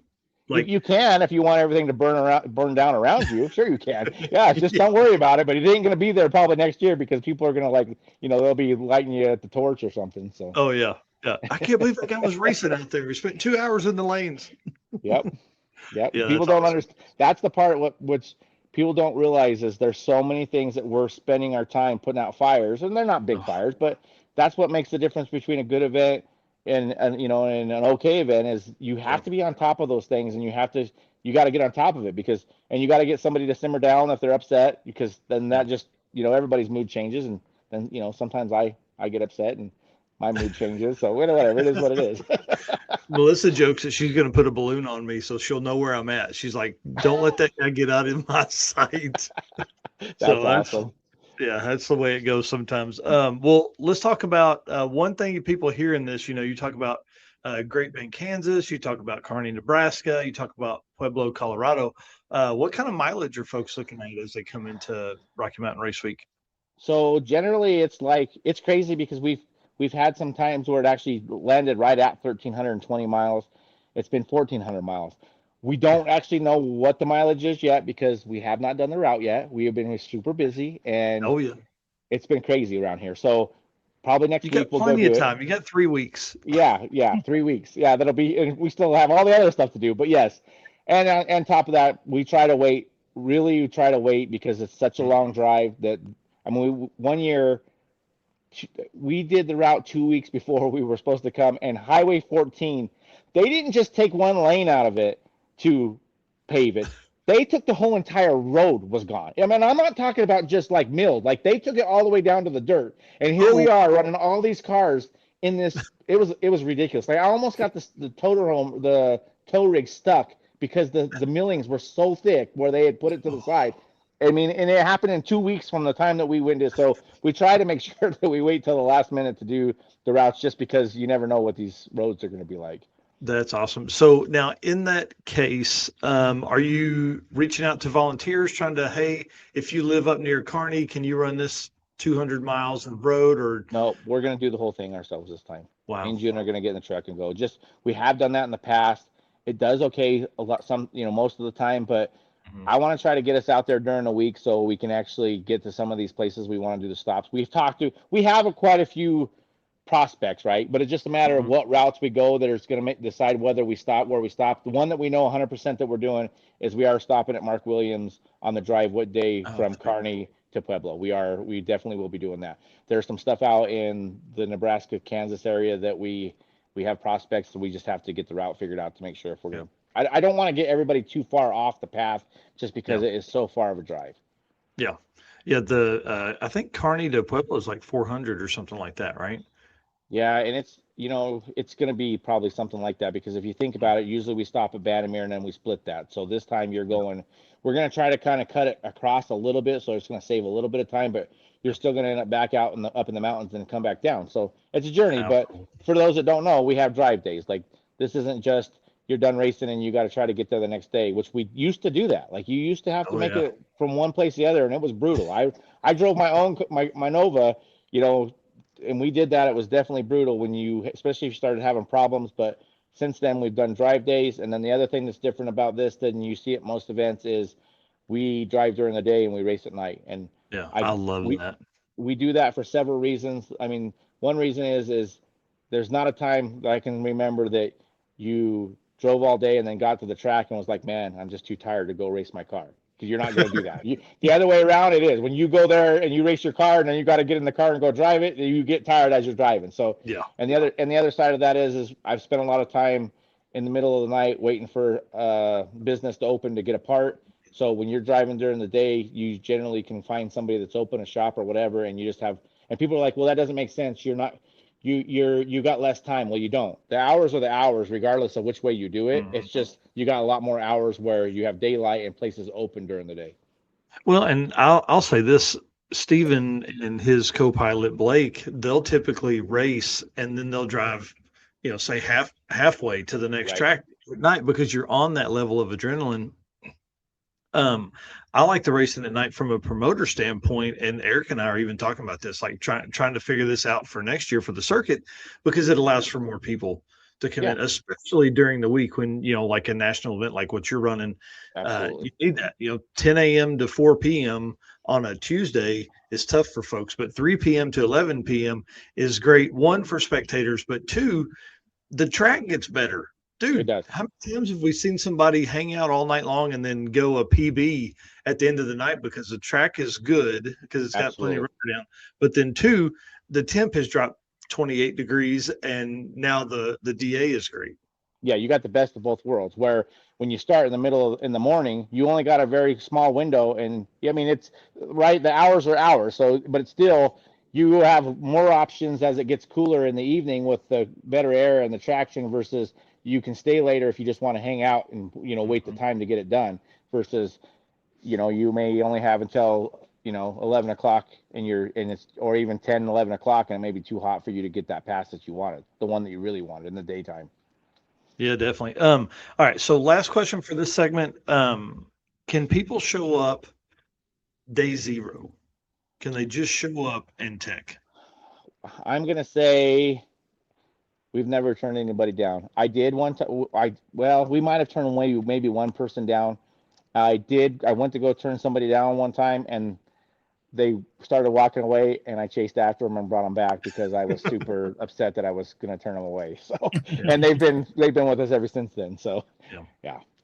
So, and that is one of the struggles of drag and drive racing is like, we really are limited to a certain car count based on, the staff we bring one, but then two, track setup. If you have too many cars, we've all seen what that does. So Lena, we don't like that. We don't want that. But as you lead into the next few weeks, folks, get on the wait list now. That way, one, they have your info, so it's easy to move you up to a racer spot. But then two, get your car ready. Be ready to race is what I'm going to say. Like, don't use that as an excuse. If you were going to go to Rocky Mountain, you didn't get on the list. Get on the wait list and get ready. Well, and in the last probably 3 years, we almost pretty much always make it completely through the wait list because people just don't prepare themselves to get that phone call. So we just keep going to the next person.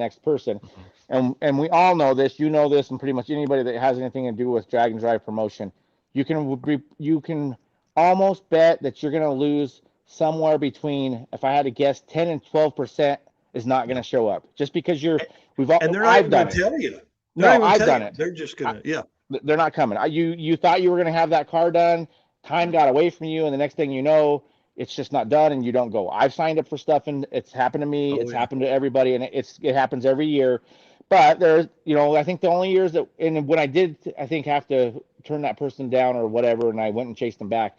That was probably in the COVID time where everybody was home, so they got their cars built, right? So everybody had their stuff done. Like there was no excuses because you weren't working, you were at home. So.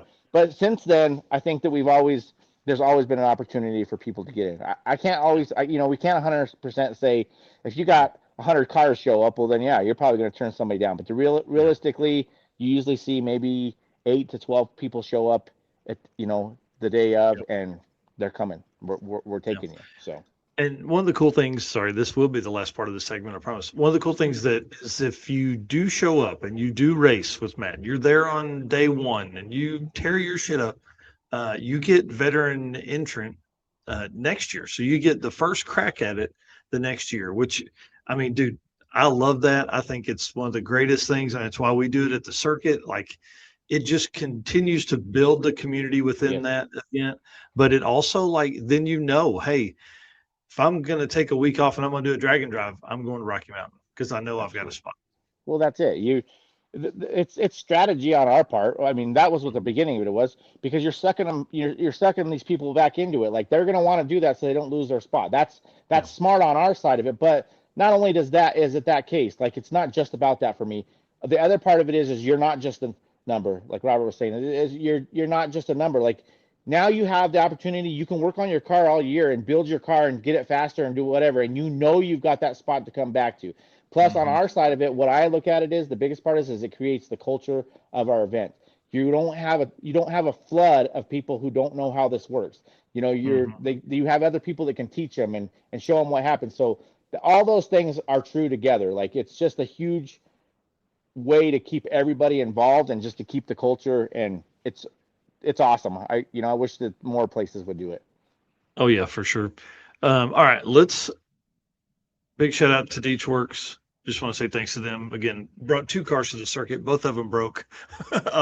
These guys are coming back in 2027. I can tell you already. They want redemption, and then of course sponsoring our racer party. Without them, the go-karts wouldn't happen. So appreciate them and all the support they give us. Next up, Performer Built Transmissions, best GM transmission builders out there. Eric, if you want to do the ad read, we'll move into some fun stories. All right. Performer Built is the official transmission builder of Drag Drive Repeat. At Performer Built Transmissions, their goal is to engineer and build the toughest transmissions on the planet. Performer Built doesn't just rebuild transmissions, they systematically re-engineer each model to eliminate OEM flaws and to achieve the highest levels of performance. That is why they say their transmissions are not just built, they are Performa built. So in here, we're going to talk a little bit about some fun stories. I think what's the first thing you have in here? You want to talk about the Kyle Loftus and 1320 video stories? I think so. I think that'd be fun. Yeah. So I don't think it's any secret to anybody that Kyle passed away, which is very, very fortunate. Unfortunate for all of us. He was a great advocate to me to continue to keep Race Week going when in the first years when it's not a fun story, but it is what it is. There was a couple of years where I was losing my business. Things weren't good for the oil field and stuff like that, and so I didn't know if I was going to be able to afford to keep doing it. And the sponsors weren't. We didn't have a whole lot of sponsors. I was funding a ton of it, and I was about ready to give up. And there was several times that Kyle called me and said, "Hey, just keep doing what you're doing. This is going to do what it needs to do. You got to hang on with this or whatever." So he was a big force. And, fun wise of it, I'm super happy that those guys, it was a few years ago when they ran his car, all of the 1320 guys ran that car. I mean, they ran the wheels off of that thing, and it was awesome. I'm so happy. You don't realize at times when things happen, they happen for a reason, I think. And you learn this as we get older, that when you look back at things, you're very grateful that things happen in a certain way because of an outcome that comes on later on in life. And that was one of those things that I can go back to and think, those guys had some really cool moments with that when he had his Audi and he ran that. Those are the things that probably, besides what he's done for the event and what that does for the people, the videos and stuff like that. But the times that they've had actually fun competing in the event, I think that's pretty awesome. Dude, they thrashed that thing. I think that was Race Week 23, right? Like, yeah, I think it was. Yes, thrashed that thing. Yeah. At one point, I think they looped it around. It was late in the evening, but I think they looped it around like it had to be 4 or 5 times, and they were all standing there. They were all getting content as the next person drove up. They would all run back to the lanes, swap drivers, pull up, do a big gnarly burnout, and then make a pass. And like all the whole 1320 team were standing there to do that. It was really cool to see that go down. It was. Yeah, pretty awesome to see that. I feel sorry for that car, but those guys did awesome with that for sure. Yeah. Man, he really was a driving force. Just the coverage provided from 1320 for Race Week was great. Especially the early days, like when you had 100, 150 cars, like, doing what they did for just drag and drive and Rocky Mountain in particular, like capturing all of that fun stuff. That stuff we'll have forever. You know what I mean? It is. YouTube going anywhere ever. And I was honored that, he allowed us to put 1320 on, as our title. I talked to him and I'm like, we don't have a title sponsor. You guys put a lot of time and effort into what we do. Can we use you as our title sponsor? And that as long as they wanted to be a title sponsor, that was what we were going to do. Cool.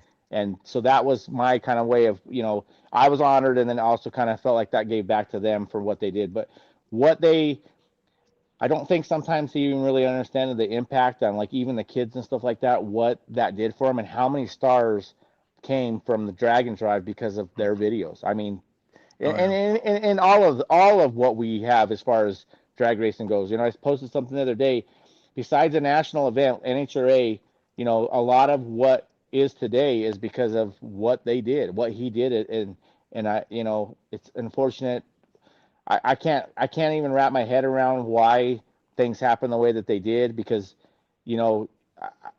it's something that probably nobody will really ever wants to talk about. But the reality of it is you can have everything going on in your life the way that you think that it should. From the outside, everybody can look at that, but people still fight with things. And I think with any of us, especially you, Kyle, I'm big about that stuff. Like, we take a lot of things to heart. It wears on us probably more than people realize, and everything looks great from the outside. But when you think about sometimes like how we end up feeling about things because we do things because of our heart, like, it wears on people. And I'm not speculating on why anything was that way. I'm just saying, you really sometimes you got to think that everything always looks good from the outside, but that doesn't necessarily mean that's how people are on the inside.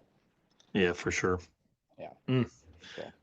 Yeah, those guys racing, man, what just a cool experience. And like, your time with those guys was pivotal in their coverage as well. Like, they were figuring this whole thing out. They had done Drag Week since 05 and all that kind of stuff. But like, this was a whole new way to cover the sport in spots that Drag Week would, Drag Week's never been that far west. Well, just look at how just the craziness of what it would take to edit everything and get it out in the time frame that they did, because you're traveling, it's just wild. And, and something that even was a way back, it doesn't have anything to do with this, but we were at Vegas for, this was like way early on. He had bought a van. Kyle bought a van for their guys, and we had rented some vans, and we were at Streetcar Nationals, right?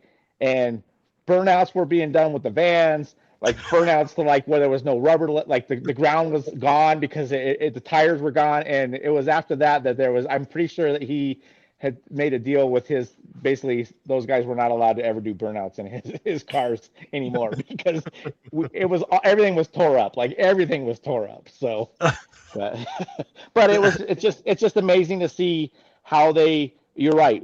The week long of just the editing and getting that stuff out. And I think that was even like Garrett, and just trying to figure out all the stuff that they needed to do to get that content out. And nobody was really doing that at the time. Nobody was doing those kind of things. So that branched off to some of the other people, and look at what he did, how that basically put everybody else in the positions that they're in now, and how they are editing content and getting it out the same day or the next morning and all that stuff. I think that was all kind of based off of how this all started.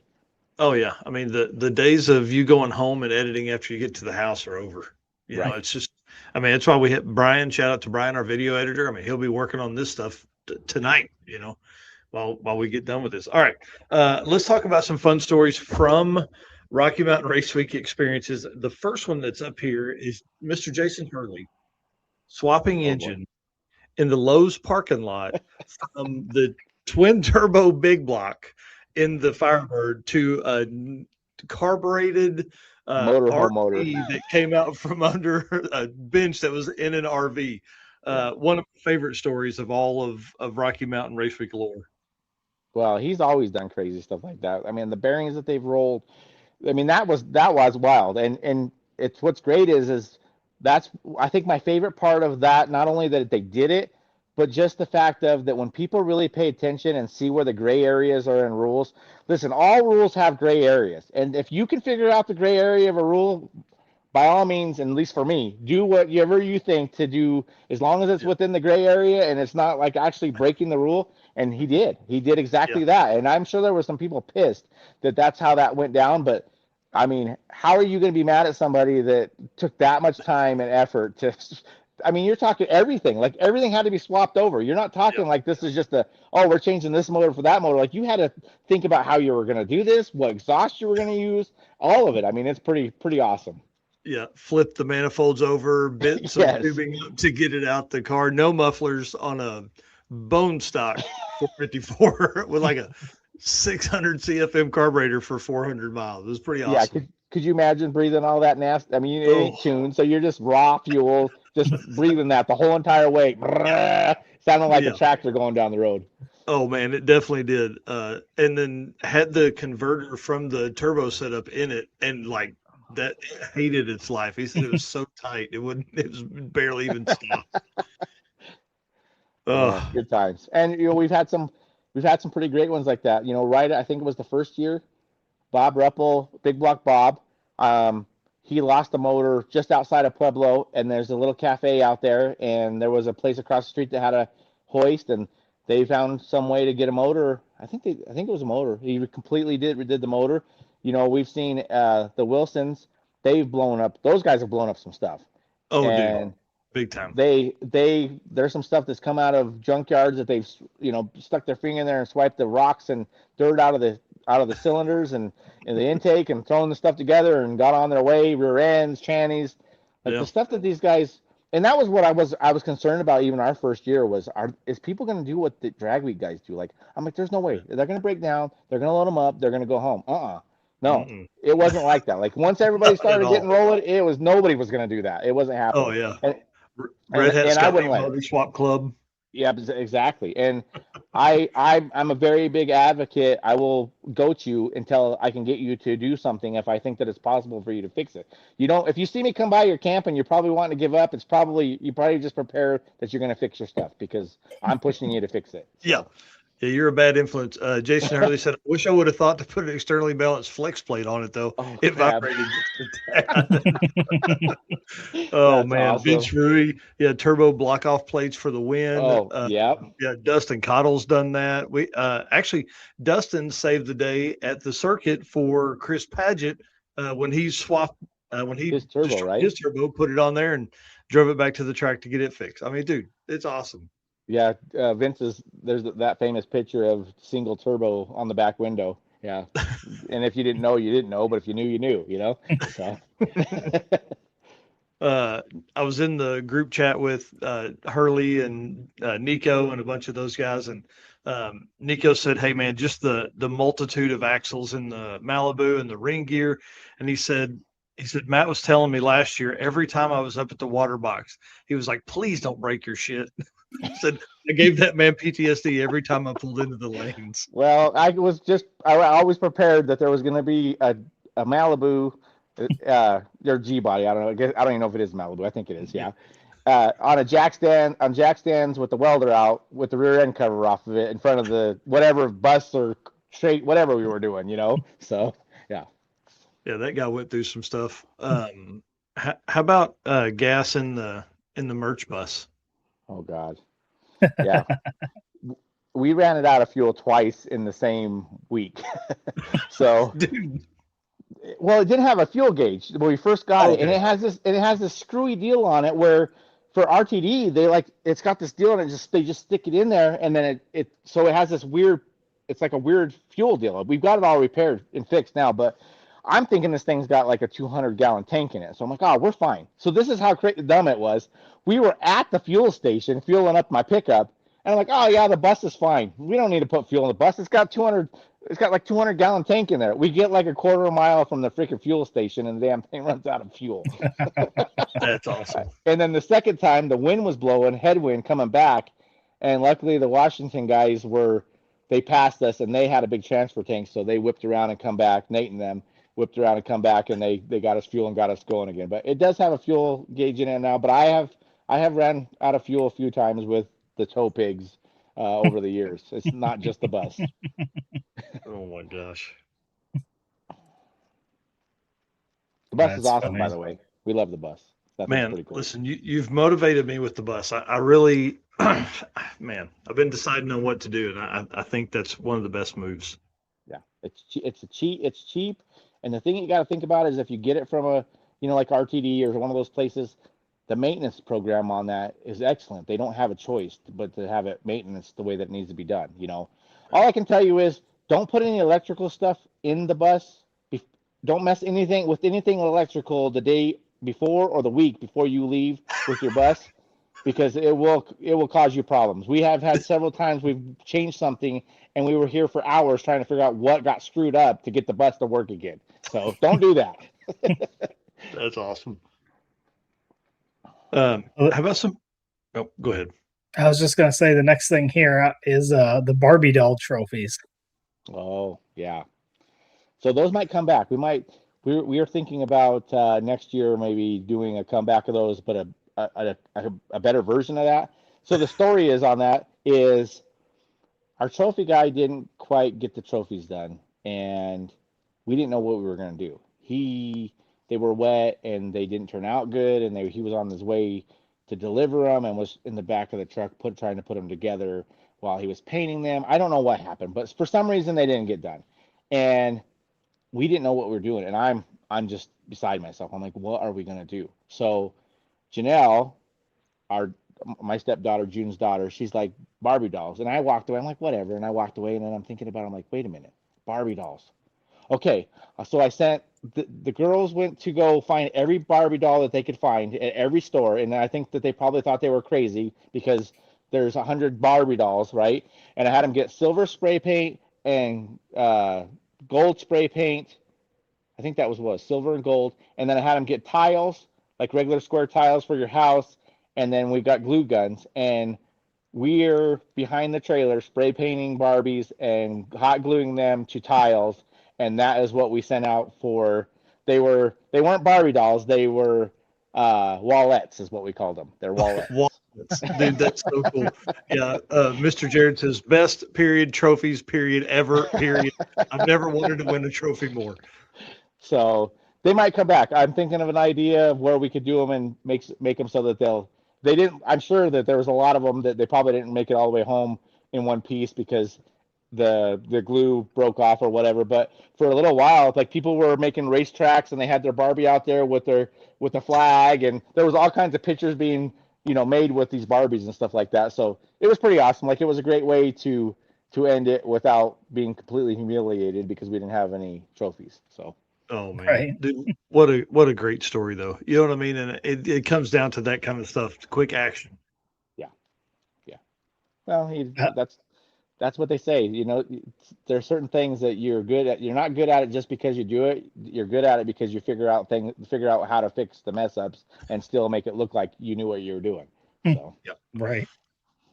Next one here, rain in 2023 and trying to find a place to host the awards. I think it was race week. That was man, that was an interesting time. It was at Kearney. It was raining and we didn't have a place, and I got with Joe and we figured out this big building, and like we loaded everything up. We went from the track and went straight to the building.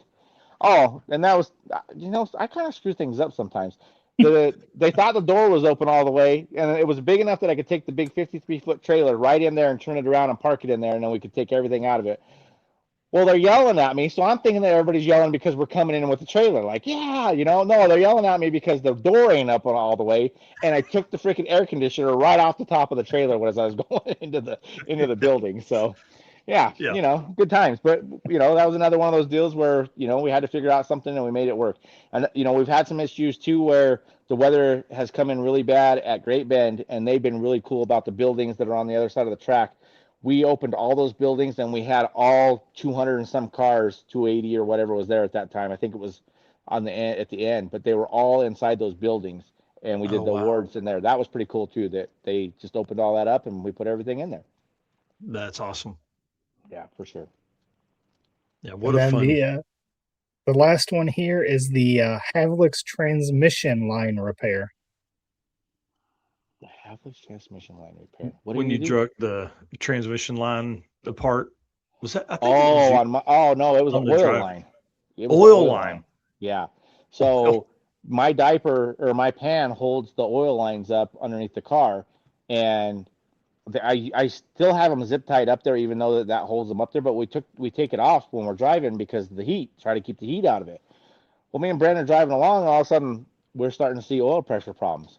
And the oil pressure keeps going down and down, and like, what in the heck is going on?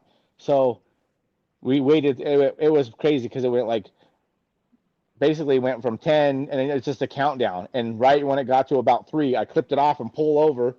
And Brent gets out. He says, "Well, I know why we have an oil pressure problem." I said, "Why?" He says, "Because if you look down the car, the oil is as far as you can see." So what it done is that the return line actually dragged the ground, and it basically cut it, so it was dumping it out of there. So we're sitting there trying to figure out what we're going to do to repair the car. Well, here comes a police car, and this lady's coming in hot. And I'm like, wonder where she's going. Well, she comes in and whips right behind us, and she says, "What's going on here? What did you run into?" And I said, "Well, I didn't run into anything. Why?"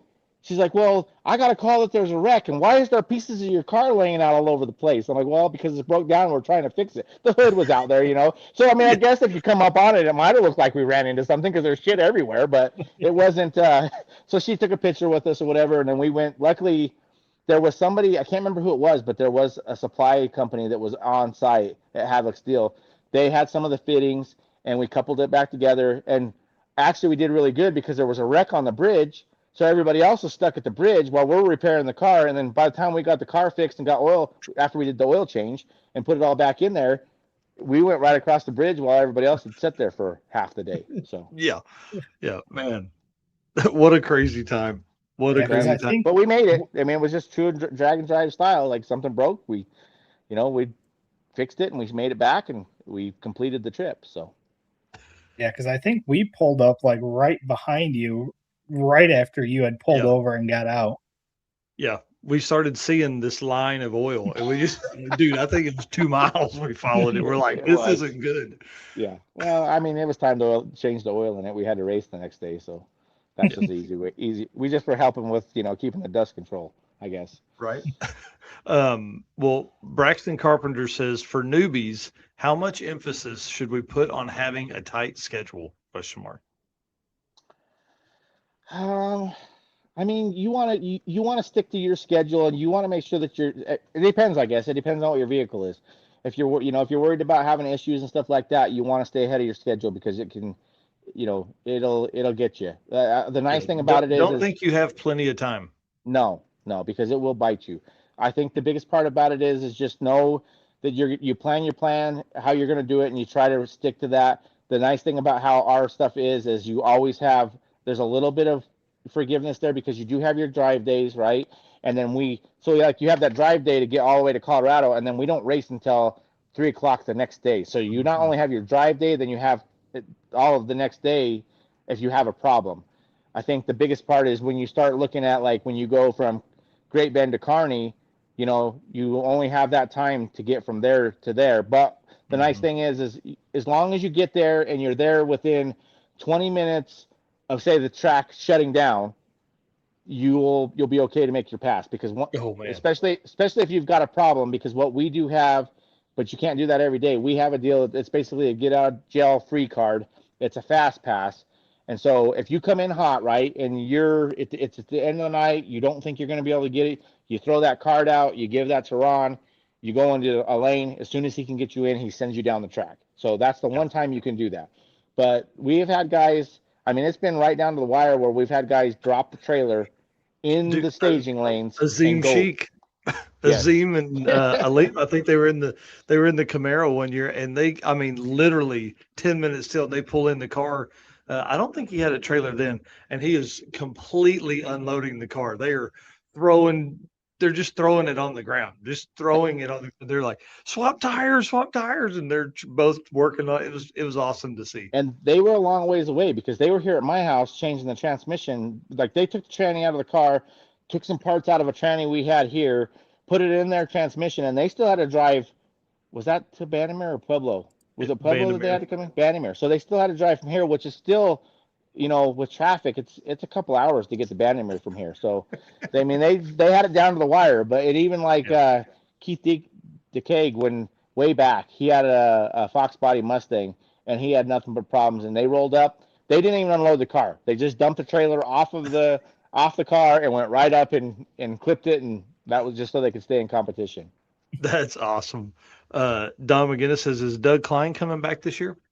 I haven't heard anything. I sure wish he would. I don't That'd be think so. awesome. I know that he's been trying really hard to get that car done. I haven't talked to him probably 6-8 months, but he definitely was trying to make the return, but I haven't heard anything, so I don't think so. Yeah. One great tip from Danny here. It says, bring a sleeping bag into Colorado. Evenings can get down to 50 degrees. I think it was colder than that when we were there for race week. He said, if you don't, you will freeze your freaking ass off. Well, you could even see snow up in the mountain. I mean, Yeah. we're the first week of June, and it's not uncommon for there to be snow. Like sometimes we've had snow. Yeah. So Yep. Last thing here, Jason Hurley sent this over with a note, and he said, ask him about the time he stole Bobby Joe's shirt and put it on. I think it was a volleyball shirt or maybe a cheerleader shirt. God. Have to see if I can find the pic. I bet June has You it. better not have that picture. And then he sent it to me, and so we're going to show it here. Great. Because how fun is this? I don't even know what was going on that I stuck that shirt on. It was, yeah, I don't know. I can't even tell you. I don't have words for that. Just that I wish that was not where it could be posted. These are the things that make Drag and Drop fun, and Drag and Drop promoters need to do goofy shit like that to have a blast. Yeah. How fun! Between that and all the goofy stickers that are everywhere, all over the country now of my face. Bro, I have two on this laptop right here. I call it my work harder stickers. I have one on the outside, and if I walk by my, I usually just use the dinner table as my desk. If I walk by and it's closed, there's one on the outside that's you eyeballs to eyeballs here says get to work, and then when I open it up, there's another one just telling me you can do more. That's awesome. Yeah. They're I think still Bobby hanging Joe- in the Bobby Tulsa Joe Raceway had- Park shower. Oh, they are? Yeah. They're still there? Yeah. Oh yeah. I think Bobby Joe had some pretty choice words for me after I wore her shirt. I don't believe I think something of the effect of that she is never wearing that shirt again is what I think I got told. That's awesome. Big shout out to Performabuilt for being involved with us here at Drag Driver Pete, man. We appreciate them, guys. They've put a 4L60 in the 7s. I don't think I have to tell you how awesome they are to build GM transmissions. That's all they focus on. 4L stuff, 4L60 and 80. And then also they're getting into some 6L stuff as well. They only do performance stuff. So if you need a regular one for your regular tow truck, you can hit them up, but it's going to be badass, I promise. All right. Eric, you want to lead us into some AFCO stuff, and we'll wrap this thing up with some fun questions about the Hulk? All right. Racers know when you want performance that wins, you want AFCO. From shocks and suspension to cooling, brakes, and more, AFCO Racing has been helping teams go faster for over 30 years. Built by racers for racers, check out the AFCO Advantage and follow them today on social media for the latest in performance parts.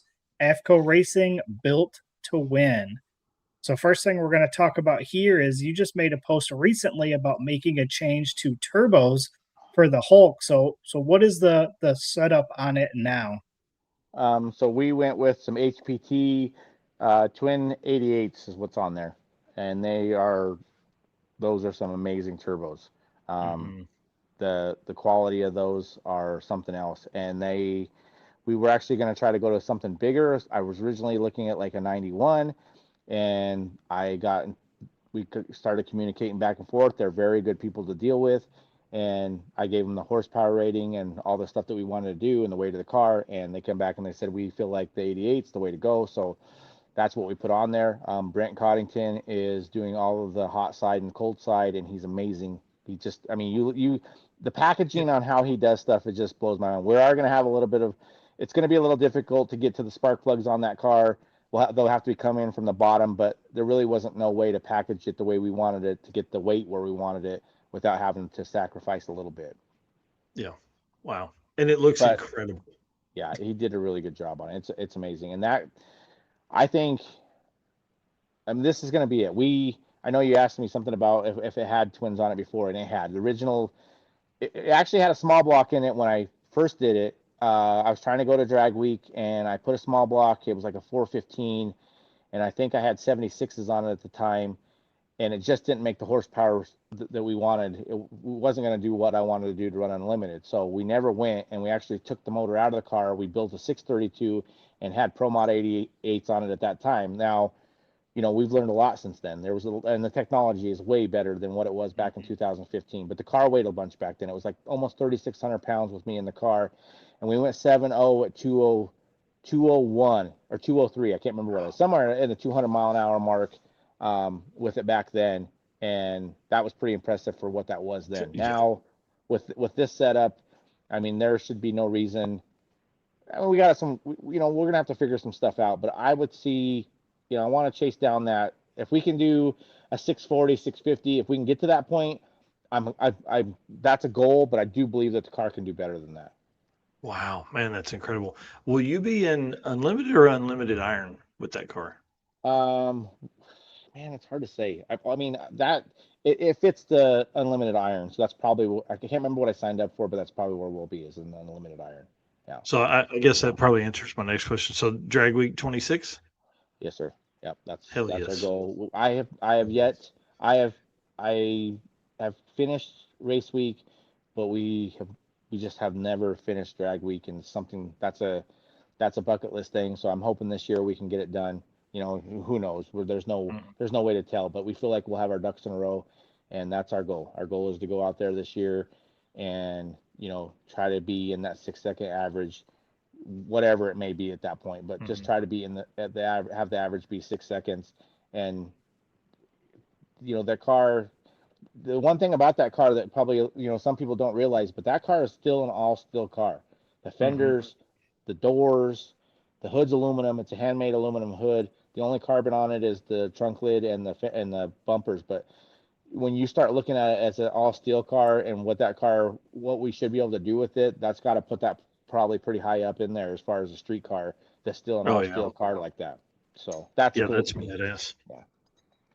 That's badass. Yeah, I'm excited to see that out. And dude, the plan as of right now is for Eric and I both to go to drag week. Obviously there's with you going, a dude named Larry Larson that held the record at Rocky Mountain going.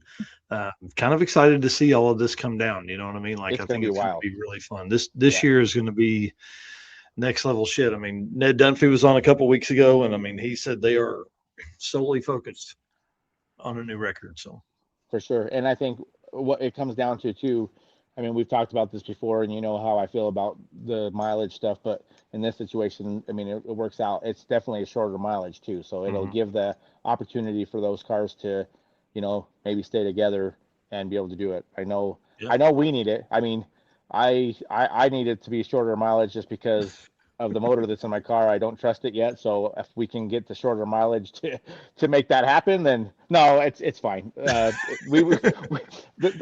the bad stuff's been fixed on the car. So I think we'll be good. But like last year when we blew it, or not last year, the year before that, I mean, we sent that blower to the moon, I mean, it blew it up big time. Like that thing blew up like you wouldn't believe. It bent all of the front supports in the front of the car.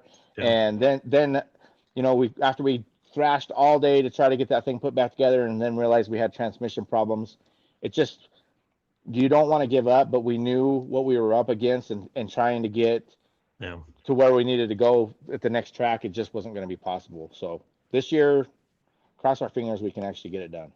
Man, that's awesome. I can't wait. Cannot wait. Well, let's walk through, because people see some cool stuff over your shoulder there. What's the fleet of hot rods in the Frost family there? Well, that one that you see right here, that is the 57 Gasser Corvette that I just got back from paint. I'm starting to put it together. That's going to be an aluminum big block blown deal. You probably won't see this much at the track, because this is a tribute car to Gasser, and it's also my uncle passed away. I inherited the car after. What happened was we found the car together. I found it. He wanted it.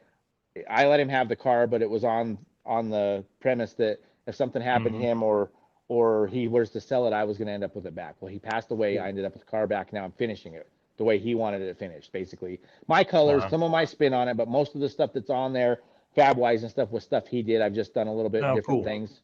And then so we have this. I hope I get my 55 back at the end of the year. I sold it, and the guy, he's about ready to want to sell it back, so I think we'll get it back. We've got June's 63 Nova that I completely did myself. That built that whole car, minus the stuff that Brent does, wiring and some fabrication. But for the most part, and some of the body work, we did all the fab. I did all the cage. I did I can't say I did all the car, but a lot of that car I did myself. I have that one. We have the Hulk.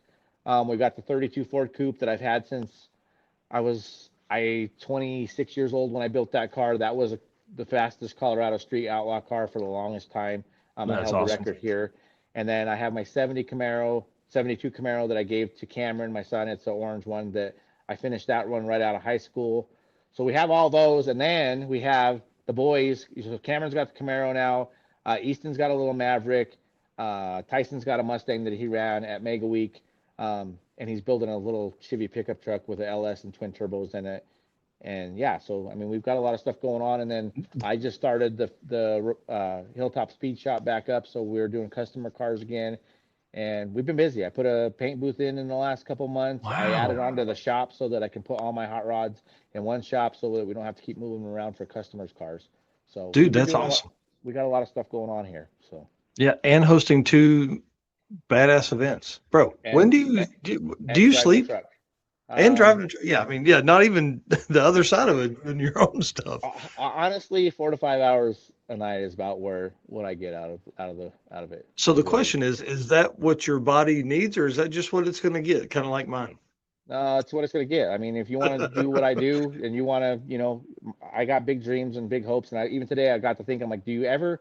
Because I always keep saying I'm going to slow down and I'm going to do this and I'm going to do that, but I never get there. Every year I say I'm going to do this every year, but I set the bar higher every year for the stuff that I want to do, and there's not enough time, and I mean, 4 hours is what I need to get done what I need to get done. So, dude, that's awesome. Yeah, I think that is one of the hardest things, is because like now you're in a situation where you don't want to let anybody down by not hosting an event, because you have 500 plus people every year that come to you and do an event, so you don't want to not do an event, but then you also want to do all of your own stuff too. I mean, dude, you're in one of the hardest spots out there. It is because I mean, there's so much racing that I want to do and some of these events that I want to experience, but it is, and and that's where it comes down to for me.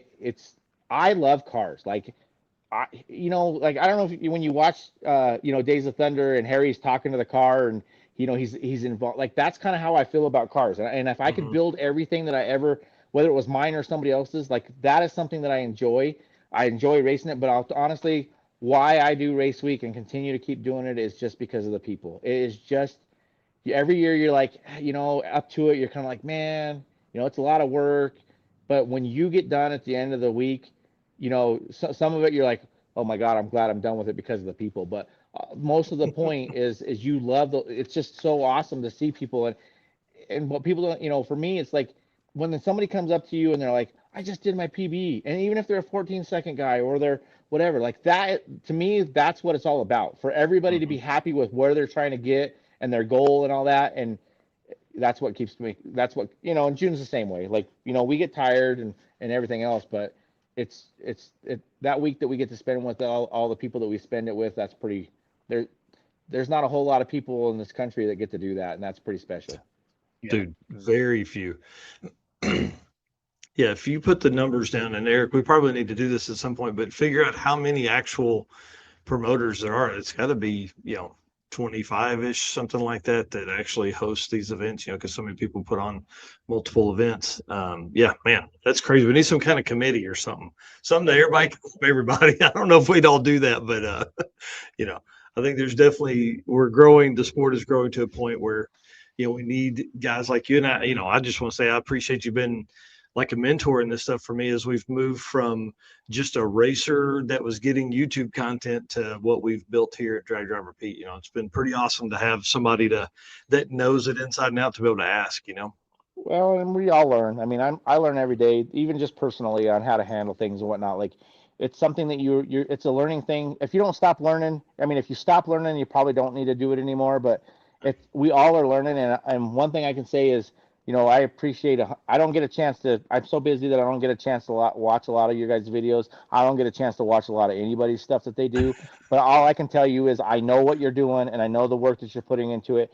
And I want to tell you guys I very appreciate what you guys have put into this sport as well. Like what you guys have done is amazing for all of the stuff that you guys do. Not only the events, but the content you guys put out, but even the statistics, all that stuff. I can't say that word, but whatever. It's amazing what you guys have done for the sport, and people, people have to appreciate all of that stuff because it matters. Like now, it's such a big. It's turned into something big enough that what you guys do makes a huge difference. Well, we're excited. We got some big news coming in about 18 days. I think we'll be able to release something that'll be even more fun. So the folks that have watched till the end of this, you just got a tidbit of info there that hasn't been made public yet, but we're gonna do something that's gonna be really freaking cool. All right, well, Matt, listen, dude, I appreciate you and all you've done for us. Appreciate you being on tonight. I know you're a busy guy, and dude, we're literally, Eric, what'd you say? 3 weeks from Rocky Mountain Race Week. I mean, like, you're a busy guy and getting all of that stuff ready and getting everything going from there, man. It's just really cool to be able to spend a little bit of time with you and get some more insight into all that stuff. And of course, we'll be doing recaps of the days. We'll be talking about all the winners and stuff the week after the event. And then, of course, I'm trying to work out to get there to Great Bend because, this shirt design you got's pretty freaking cool. And I need to get up there and stretch the legs in the old truck a little bit and get up there and get a couple of those shirts. So, yeah. Thanks, by the way. Like I said, I definitely wanted to make sure that we ran that by you before we threw that out there. Don't say too much. Don't say too much. Oh, it's just a teaser. We don't want to let it out of there. So, I'm excited. Well, we're going to put you backstage. Stay with me for just a second because I'd like to go over a couple things. And then, again, if you're not following Rocky Mountain Race Week, please, dear sweet baby Jesus, go over there and follow Rocky Mountain Race Week on both Facebook and Instagram and YouTube, and then RockyMountainRaceWeek.com gets you all the info from there as well for both events. Now, we talked about Rocky Mountain, which is, in air quotes 1.0, but there is another one that's October 3rd through 8th or something like that. No. Yeah, I think so. I think you're right. Let me see. Somewhere in there. I don't know. It's on here. I don't know. I don't keep track of the dates until it's until the. And I closed that screen. But RockyMountainRaceWeek.com will give you the schedule for both events, for Rocky Mountain Race Week and Race Week. And the countdown. It tells you the countdown and everything. And Race Week, I'm pretty sure that we don't have that completely sold out yet. So you still can get tickets for that. Well, let's go. We got to get that thing sold out because that's what kicked this whole brain damage I got over here off. So, all right, Matt, stay with us. I'll be right back. Okay. Sounds good. Dude, what a fun night. Oh, absolutely. I know we don't do two guests on here a whole bunch, but it was a good time to have Robert on and then also to have Matt finish it out. Thanks to Eric Saffel and Rex French over at AFCO Racing for all the support they provide for us here at Drag Driver Pete. The next episode, I can't remember what I have for guests on that one. Hold on a second. I'll tell you. So we're going to be talking to some Rocky Mountain Race Weeker as they prep up, and then 6 summer racer prep as well. So we're going to have probably a panel of people on from each event, kind of going through what they're doing to get ready for both of those events. And you want to send us out, dude? Absolutely. Once again, appreciate all of our race car friends in here tonight. Tons of comments, awesome comments on everything from the Great American Detour with Robert Voss, comments on Rocky Mountain Race Week with Matt Frost. So I definitely appreciate all of you guys. And of course, once again, all of our sponsors. We've got affiliate links. We've got discount codes. We'll even get you in contact with somebody at one of these companies if there's something you need. So thank you to Summit Racing Equipment, Deechworks, Molly Motorsports, Driven Racing Oil, Howard's Cams, J-Wire Solutions, AFCO Racing Products, Performa-Built Transmissions, Car Chains 3D, Low Dollar Motorsports, Power Tube TV, and Racing Junk. And we will see you guys on the next one. Yep. See you.